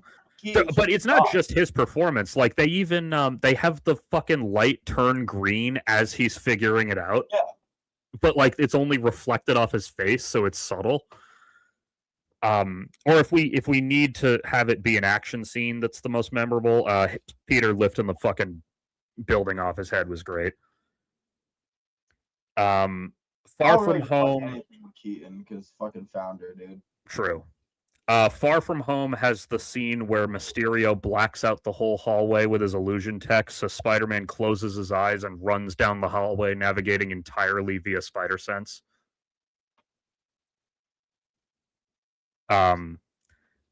Honestly, my favorite moment in No Way Home is when he's pounding the fuck out of Goblin, and Goblin's just laughing like the Joker as he's getting hit repeatedly. Yeah, dude. Like, you stupid bitch. And then for the new one, Brand New Day, I always forget that that's its title, because that's also the title of a comic book I hate. So, or rather, it's the sequel to a comic book I hate, which is One More Day. I don't really want to spoil what my favorite bit in the movie was, but part of it was in the trailer. There's a move he does during one of the fights that's insane. I'll say that. Does he know? Though in general, the fights in that movie were really good because they really emphasized his like spider sense and everything. So there's a lot more of him being so fast he can dodge bullets and like the actual clever uses of Spider-Man's powers. Fuck yeah. Also, it had a compelling villain who I won't spoil, but the villain isn't who you think it's going to be, and it's the more interesting person. And plus, it has Scorpion in it, which is fucking cool. Get over. I'm trying not to spoil Brand New Day just for Nick's benefit in case this is the one he actually likes, but you can put it in the chat and I'll tell you if it's a spoiler. I mean, I'll leave it to Larry's discretion here. Also, I agree, the Tom Holland movies, I like the theme in those, but it's not as good as the previous themes. Or it's not as memorable, at least. I like it, though. Dun, dun, dun, dun, dun, dun. Like, it's a good theme. It's just, I wish they would. Two of the trailers now have used like an epic cinematic remix version of the original 60s theme. I wish they would just put that in the movie. Yeah, that'd be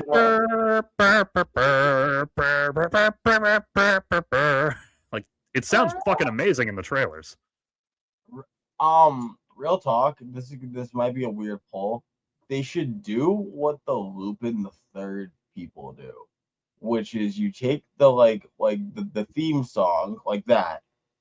You take a room full of jazz musicians, and you say, "Hey, I want you to experiment with this for like 3 hours, and then give me the best 20 minutes of it."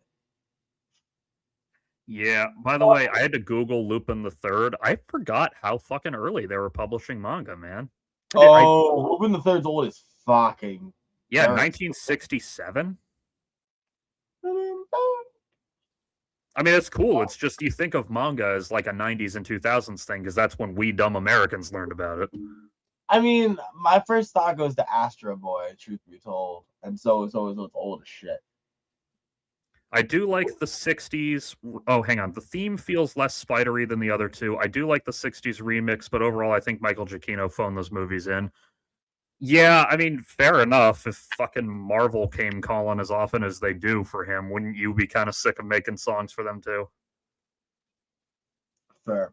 By the way, so Michael Giacchino, the composer, he got into directing now. He directed the Werewolf by Night special on Disney Plus, which was pretty good, by the way. I haven't seen it. It's a nice little 40-minute one-off Marvel story exploring some of the weird paranormal shit that Marvel deals with, you know? Huh. Speaking of making music, I believe that you all should be blessed with the words I have crafted. We will do that at the end. Wow. Silencing. No, it's saving the best for last. Yeah, I like Michael Giacchino's big like the Marvel tag. I love the score in that. Dun dun dun dun dun dun dun dun dun dun dun dun dun.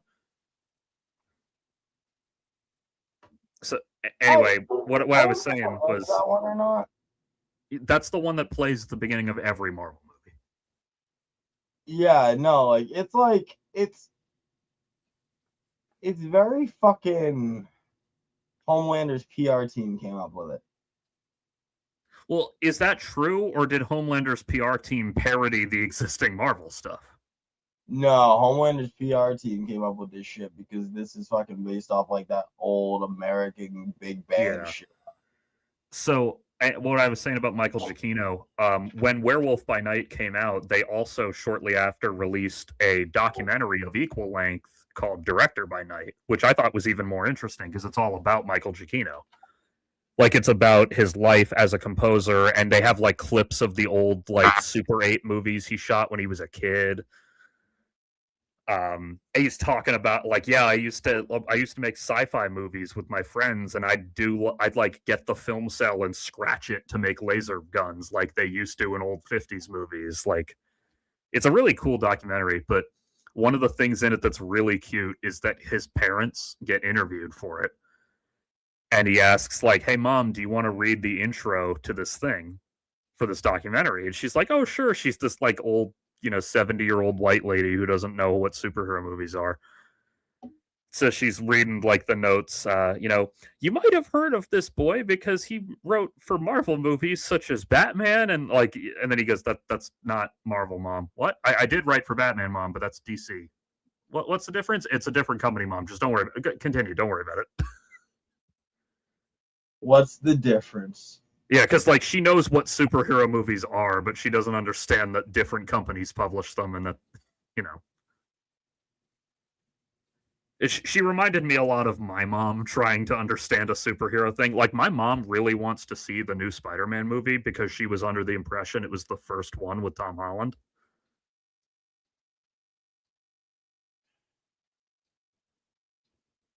Can your mom like reactivate the Hadron Collider so I can go back to whatever timeline she was just at? Well, I think she knew. I think she knew he'd been in the Avengers stuff, but I don't think I think she didn't know he'd had his own Spider-Man movies. Wouldn't it be great? Yeah, it's funny because my mom kind of wants to catch up on the MCU, but just hasn't, and now it's like so big that it'd be a pain in the ass for her to do it. I mean, hasn't it been a pain in the ass for like 10 years? Well, if you mean that literally, then like 10 years ago, there were only movies. I mean, there was like Agents of S.H.I.E.L.D. on TV, but you don't really have to watch that. So there were pretty much just movies, so you could get away with just watching the movies. But now they've integrated the fucking Disney Plus bullshit in, so now you have to watch all the miniseries and shit too. Do you have to? In that is fair. Increasingly so, you don't have to watch everything, but they do bring shit back. Like what? Well, for example, the villain from The Incredible Hulk finally came back 20 years later in the She-Hulk TV show. 20 years. Well, I guess that was more like 15 years, but yeah. Actually, yeah, no. 20 is almost right because they introduce Sam Stearns, who creates the Incredible Hulk, and they don't do anything with him until 2025's Brave New World. So that's almost 20 years that they sat on that. I don't even think Greta was born yet, dog. I don't know. Like, worth it for a fucking Easter egg. True. Someone on Twitter was pointing out that Mark Ruffalo, if they'd gone with like the split personality Hulk thing from the comics, Mark Ruffalo could have played that so well. And I'm just like, God damn it, you're right. I love Mark Ruffalo as Hulk. It's just they underutilize Hulk. I feel like Mark Ruffalo just also doesn't get good roles. Like I saw Mickey 17. I was like, damn. I'm just consistently disappointed, not because of Mark Ruffalo's acting, but because I see him show up for a project and the writing was actually dog shit. I liked Mickey 17 personally, but the movie didn't feel like it went anywhere. I mean, I got the Blu-ray for my birthday, so I'll watch it again and see if I don't like it as much. But the best MCU music in the last few years has been Thunderbolts. I know I always glaze that movie, but it's true. I don't include Guardians because Gun's on a different level. Yeah, the Thunderbolts music was pretty good. Am I on crack? I don't know what the fuck Thunderbolts is, dog. That's the one from last year with like the discount reject heroes from all the previous movies teaming up, and it actually works somehow. Oh. Okay. It's basically, at least in terms of very rough aesthetic similarities, it's almost like Marvel's version of Suicide Squad. Bargain bin Marvel. But it works. Like they take supporting characters from previous Marvel shit, most of whom weren't very impressive in their own stuff, and make them like 400 times more interesting than they were in their own stuff. Marvel, the Funko Pop Factory. Yeah, but this one was a real movie. I'm not calling it the best movie ever made or anything. It still has like some of the Marvel problems, but it was like a real movie with some interesting things to say. Plus, it had more of David Harbour as Red Guardian, and I just got a soft spot for that guy. I love me some Red Guardian. I do like me some Red Guardian. They made fucking Ghost. Do you remember from the second Ant-Man movie, the girl who had like the ghost powers? Yes. They made her interesting. Not as interesting as some of the mains necessarily, but reasonably interesting. They made Yelena, like Black Widow's younger sister, really interesting. They made John Walker. I already liked John Walker in the first thing he was in, but they made him even cooler in this. They didn't do anything with Taskmaster, but that's because Taskmaster was a fucking, spoilers for the year-old movie, Taskmaster was a red herring. What? What do you mean? Taskmaster is not as relevant to the plot as her presence on the poster would indicate. But Taskmaster. It's crazy how it did Suicide Squad better than Suicide Squad by actually using villains that were in other projects. Well, to be fair, the Arrow version of the Suicide Squad was better than the first movie.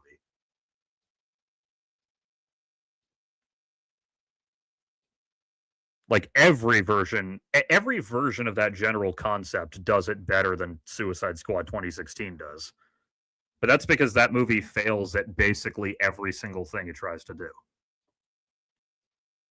Listen, we can't all be the gun. We cannot all be the gun.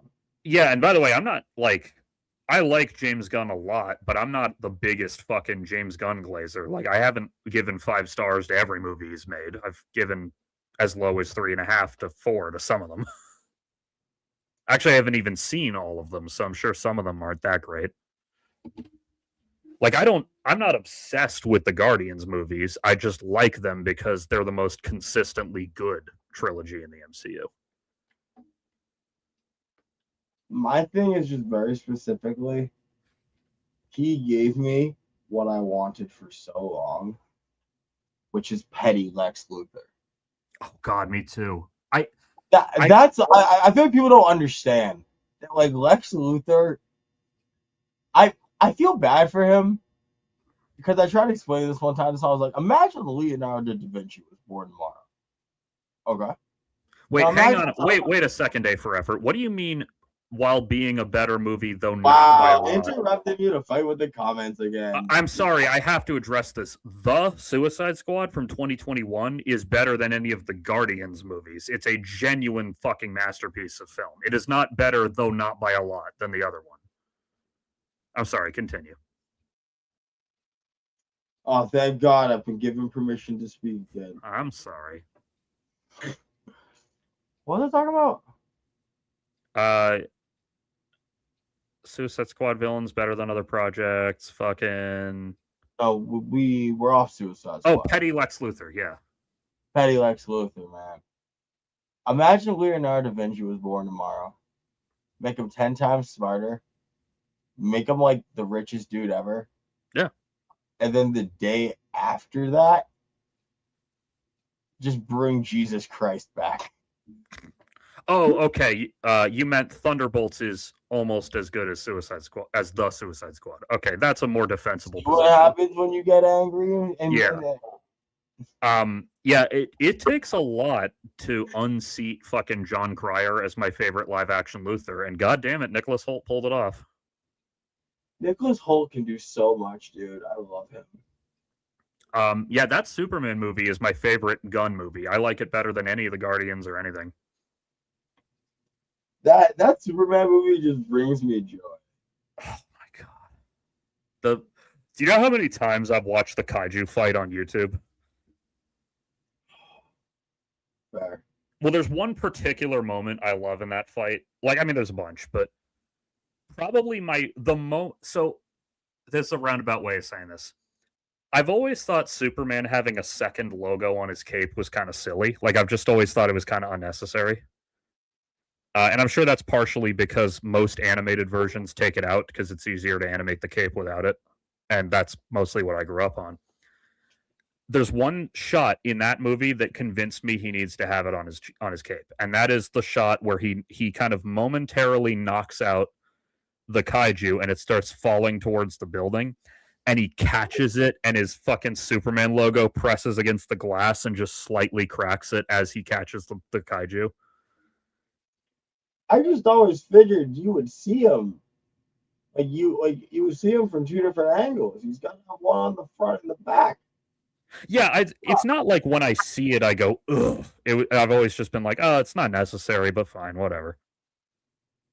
But again, that's because I grew up with the 90s cartoon where he didn't have one on the cape because animating that on his cape is a fucking bitch and a half.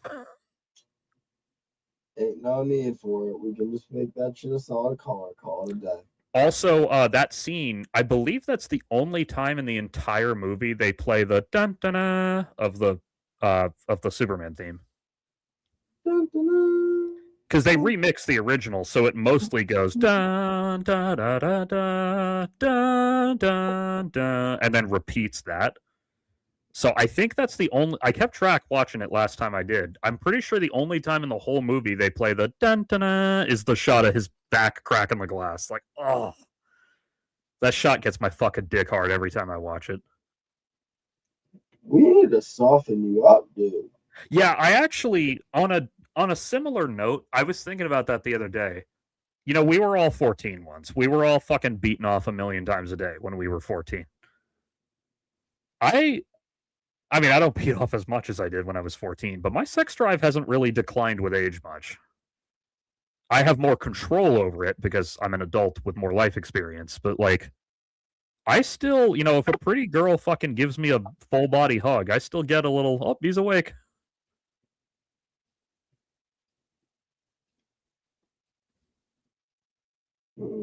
Which is good because I was worried I would fucking pickle my brain with porn. Like, I was worried I'd get to the point where I could only fucking get off to like MILF gangbangs or something. No, let's be honest here. When are you trying this by ever like dog, you're just jerking off. You have pickle in your brain. You ain't going on you're saying your sex drive. When's the last time you tested this with a person? It's been a while. A depressing amount of time that I don't know the exact amount of, but it's been a depressing amount of time. You're just so deep in the box, you forgot there was an outside.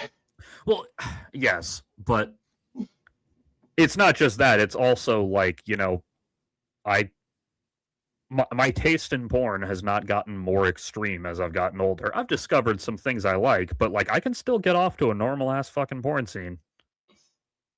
I can still get off to just like nude stills from Playboy. Like, what did you expect to be fucking Randy Marsh? Like, what are you saying? Well, yes, because a lot of people that happens to. That's why they sell dick pills to fucking 30-year-olds now. No, they sell dick pills to 30-year-olds because they're chronically online and they can't interact with actual women. Something we're not sure yet of the outcome. Yeah, well, like I'm used to boner pills, all right, on TV, because like they've had Cialis ads forever. But the Cialis ads, first of all, were daytime TV, so they were aimed at old people. And second, they were a little bit classy about it. Like, you never know when the moment might be right. Whereas I discovered this when I was watching Punch Drunk Love, because I watched it on fucking Plex where there are commercials.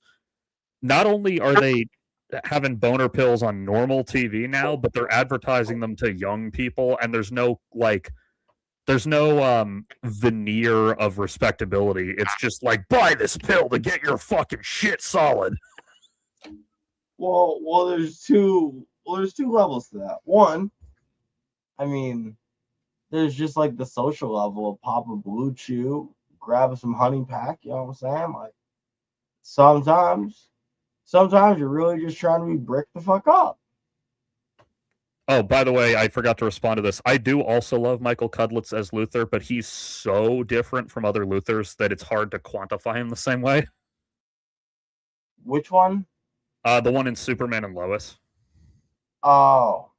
Because he's like a fucking biker dude almost. Like, he still has the company and some degree of scientific genius, though not to the same extent that he normally does. But like, he's this gruff, bearded, like rough around the edges dude who beats people up in prison. He's like fucking 6'4", big ass muscle man. I like that as a character, but not as my Luthor.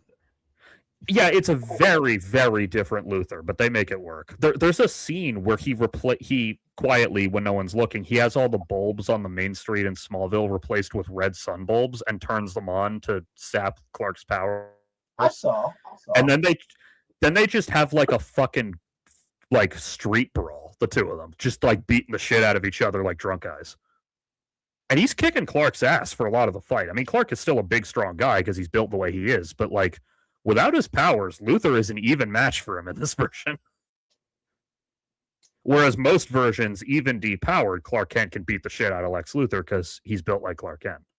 Yeah, my first thought for depowered Clark Kent was that time that he survived by himself on the apocalyptic world, and like he was just straight chilling. Well, there's that one, but then there's also in the Arrowverse when they did their big Crisis on Infinite Earths adaptation. One part of it is Luthor starts going around to different universes and killing different Supermen, like just to be an asshole. As he should. And he warps over to the Smallville universe. And they actually had Tom Welling and Erica Durance in little cameos. Neat. So it's like the farm in Smallville. Tom Welling's like, throwing bales of hay into the bed of a pickup truck, and Luthor shows up and he's like, I'm here to kill you, Superman. And he also is like, apparently Superman is Clark Kent in this world. That's insane. On my world, Clark Kent can't see past his glasses. Huh. But he, he's like, I'm here to kill you, Superman. And he's like, yeah, okay, sure. Pulls out the kryptonite, and then Clark just goes,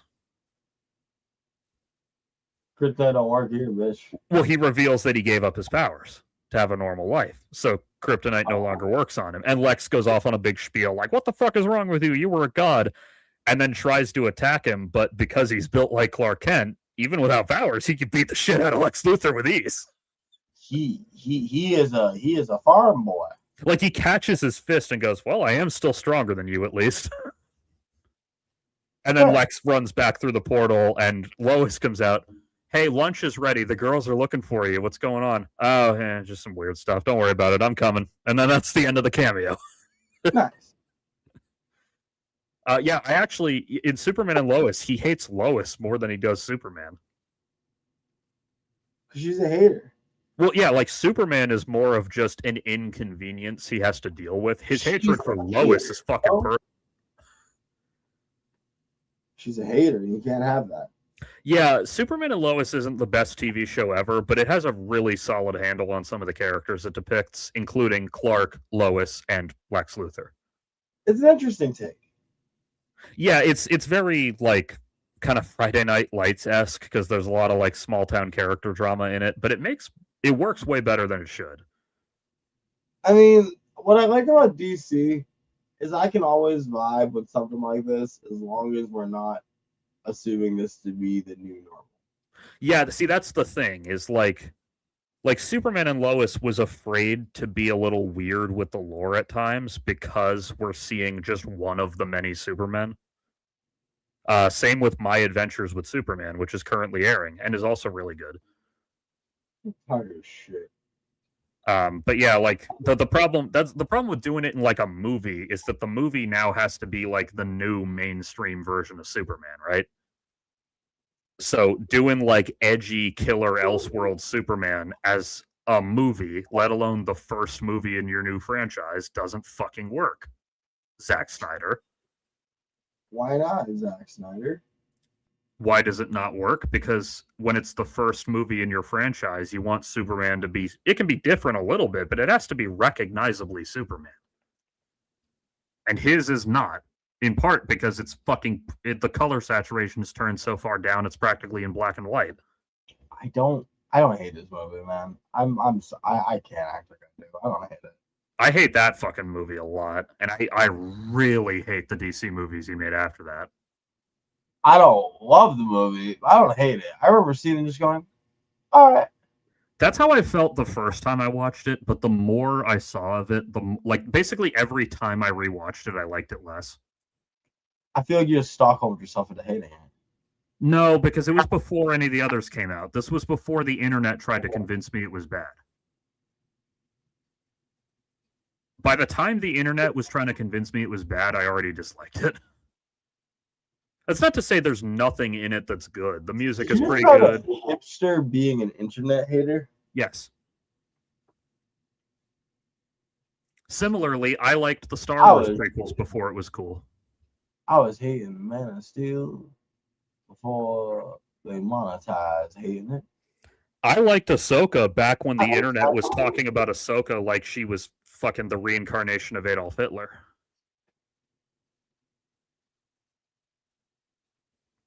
Hold on a second. Oh, I know. Do you want some of the sauce? I can't really eat it from over here. Well, I mean, but you're such a good noodle, and you clearly won a star for being such a good noodle. You know what? Yes, I am a good fucking noodle, and I'm glad I get some appreciation.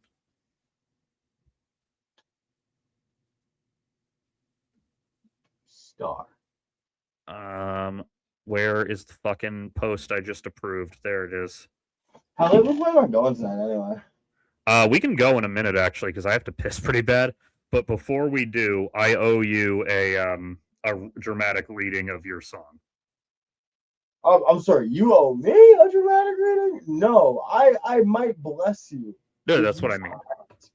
if Also, you are writing it for the people. I don't know if you saw this when I sent it to you, but it's very funny, so I wanted to show it off. I fucking love that. No, I fucking love that. The one I watched earlier today has a great line where he says, check everyone, and he lists all these things, and one of the ones he cites is Quark, even though Quark doesn't really make sense for the context. And Kira goes, "You don't think Quark would be involved?" And he just goes, "I always investigate Quark." Yeah. I might as well. Well, like, it should be noted, and I think DS9 does a good job of getting this across. Two things are true. Odo is low-key a fascist who doesn't respect personal freedoms or rights. Yeah. Quark is a crime lord who has his fingers in every single thing that is happening on this fucking station. Both these things are simultaneously true. And then Starfleet's there trying to tell both of them to go back to their corners and fuck off. And it's so funny because both of them are like, no. What do you mean? So, I can pull this up, but it would require hiding people's names. So do you want to read it off your phone or off my screen? Wait, you aren't reading shit up. What are you talking about? No, I'm not going to read it, but I was going to pull it up on screen. No, you're not pulling shit up. That's what I just said. Oh, I thought you wanted me to put it on the screen so the audience can read along while you sing it. Absolutely not. Okay, that works.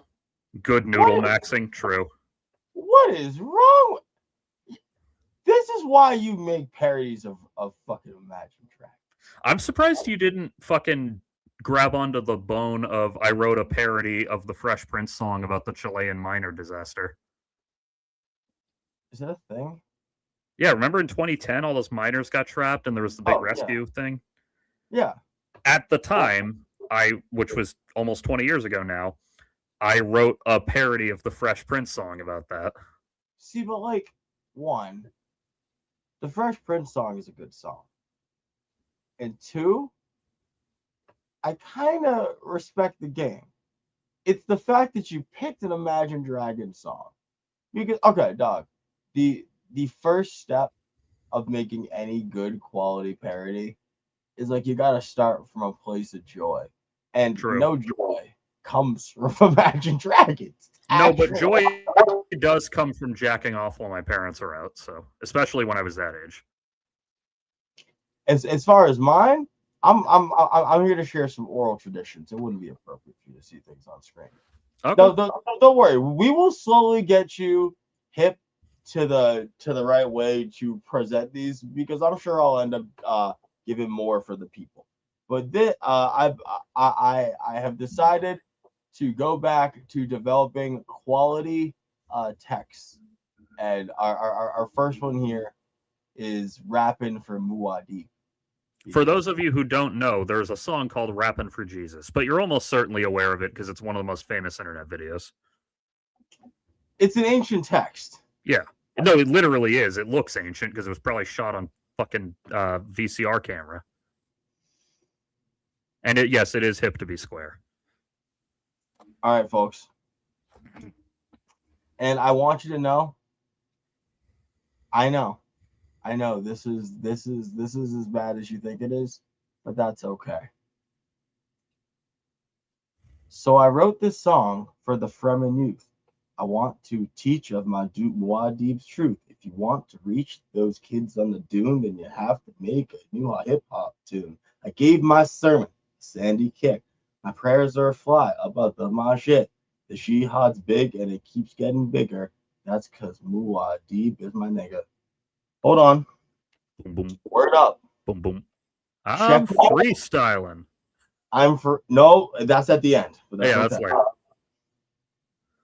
He's a life changer, weird way arranger, born to a Bene Gesserit despite changer, water of life. He's a drink exchanger, and he's blind but can see. By the way, they stole that from Matrix Revolutions. Yo, you hush up. You hush up. No. You hush up. What do you say? I'm sorry. We don't interrupt. We listen. Sorry, I thought you still had to find the next text. Find the next. What is wrong with you? How unprepared have you been that you have never made a presentation? Oh my god. Do you stand up in the middle of movie theaters too? Only when the credits are rolling and it's time to leave. Yeah, exactly. When it's over. Yeah. When it's Okay, go ahead. Thank God I got the permission. You are a bad audience member. I really am. I'm sorry. It's okay. I know we're both here, but god damn it. I'm freestyling. Terrible.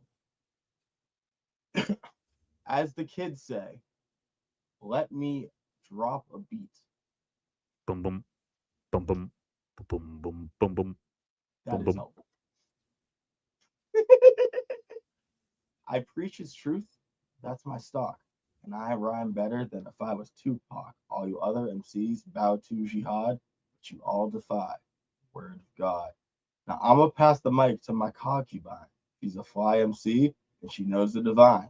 So to bust a rhyme like no other, take it away, Reverend Mother. And yes, Larry, I have that prepared as well. Unfortunately, I don't have a second person, so we're going to have to get a little clever today. You could pitch your voice up like the lady in the original. I mean, is that a thing? Yeah, well, the lady obviously has a much higher pitched voice than her husband, so. Or you could just do that. He's the son of the original Leto, and he was sent to Dune to bring us Muad'Dib. He's a hero. Like if another freeman calls out Conley to take water from your family, don't use Chalmas or Chalmerly, use the weird way. I down my Muad'Dib, I don't blaspheme and I don't waste. My still suit's tied and I pray with haste. I do exude a little Fremen taste, and I'm proud to be an Iraqi. Muad'Dib is my nigga. Let his light shine through you. Let him prana bindu your butt and say Kul Wahad. Muad'Dib is my nigga. He's my homie MC, Mach D, you see. He's a devout, shy, halud loving nigga like me. You really got the rhythm of it right. Oh no, I've done this before, but that matched cadence for cadence. Yeah, I know. If you do drugs and your eyes are blue, you need to come to the CH2. Put that spice in an orgy can. Stand up straight. You're a freeman. When you were grabbing your dinner, I commented to the audience that I'm so glad that I finally have one other friend who's actually read these fucking books. I didn't just read these books, dog. Well, no, but like none of my other... Some of my friends have seen the movies, but... Actually, before we go, I had a question for you about the original Rappin' for Jesus. First of all, yes. Second of all, I really feel like you're just underwhelmed at my Wayne's World here. I'm not underwhelmed. I'm speechless. It is delightful. So they drop the N-bomb a bunch in that song, right? Yeah, it's terrible. Do you think they were trying to be racist, or do you think they had no idea? Okay, I'm going to explain this the best way I can. They're so far out of the box, they literally thought an integral part of hip-hop culture was like, hey, yo, homie, what's good, like, my guy? Hey, yo, nigga. And, like, all of these are just completely, like they're locked in. And while some of you might be saying, aren't they? They're not. It's like the vernacular of people who are making the music doesn't necessarily mean that, like, to make the music, you gotta use that vernacular. It's like if you walked into a jazz club and you're like, oh, look at all these cool cats. Shut the fuck up. But, like, the reason I specifically know they were not trying to be racist is you have to remember they were calling themselves niggas. Yeah. Because you're a peace-loving nigga like me is not something a racist old person says.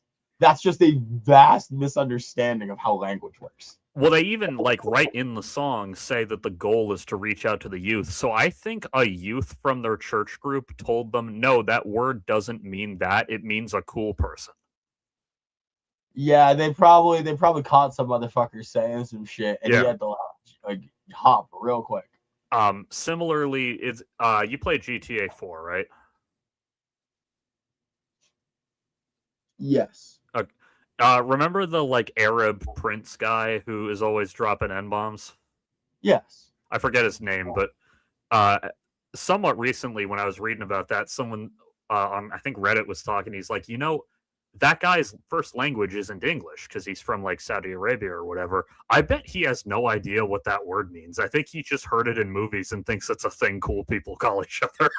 Oh, I just remembered another thing that we have to bring up first. What's that? Boy Throb's 5th member got his visa. I don't know what that's in reference to. Okay, so there's this boy band that it was like 4 dudes and this guy over in Pakistan or India, I'm not sure. Oh yeah, okay. And like the like whole thing is they were just like trying to get guy a fucking US visa. And like I'm pretty sure the whole logic is they like essentially went on tours as this boy band and like had to validate that this was a real endeavor to justify how he was eligible for a visa.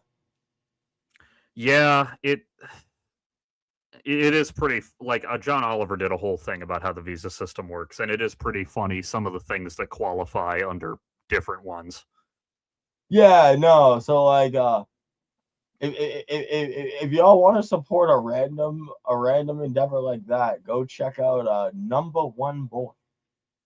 Now I badly have to piss, and I'm also sweating my balls off for some reason, so I'm gonna go do that. Question. Yes. Oh no, go on. Oh no, I was just wrapping. Oh wait, are you sure? Oh, are you sure? Go ahead. Yeah, is it fun? Is it fun? Yeah, okay. Just getting interrupted. Yeah, you're right. I apologize. There is a slight delay, so it is kind of hard to tell when you're talking occasionally, but fair enough. I apologize. Because my mom was watching the show once. She was like, why does Nick always interrupt? It's like, because his thing is delayed and he doesn't know that I'm still talking. Yeah, I know. I thought you were done. My bad. Oh, it's fine. So I have to pee, so I'm going to go do that. We'll be back on Tuesday. We'll have more Lanterns to discuss, probably. We'll have more Star Trek to discuss. I can get into the James Bond game I'm playing. I'm not finished with it yet, so I don't want to talk about it yet. Ted Lasso, dude. Ted Lasso, true. In the meantime, I haven't seen any of it, but my parents love it. Ugh, I have to piss. Like the stream, subscribe to the channel, hit the bell icon, fucking wipe your butts, unless you have a bidet, in which case you probably still dry your butt, but... OnlyFans for peeing quick after the stream. Guys, go quick join. We call it the stream after stream. Obviously, the $50 charge-in. It's really exclusive. We only have 69 spots. Go sign up now. Go. Larry's about to go and join in, and I will narrate. Good night, everyone. We'll see you soon.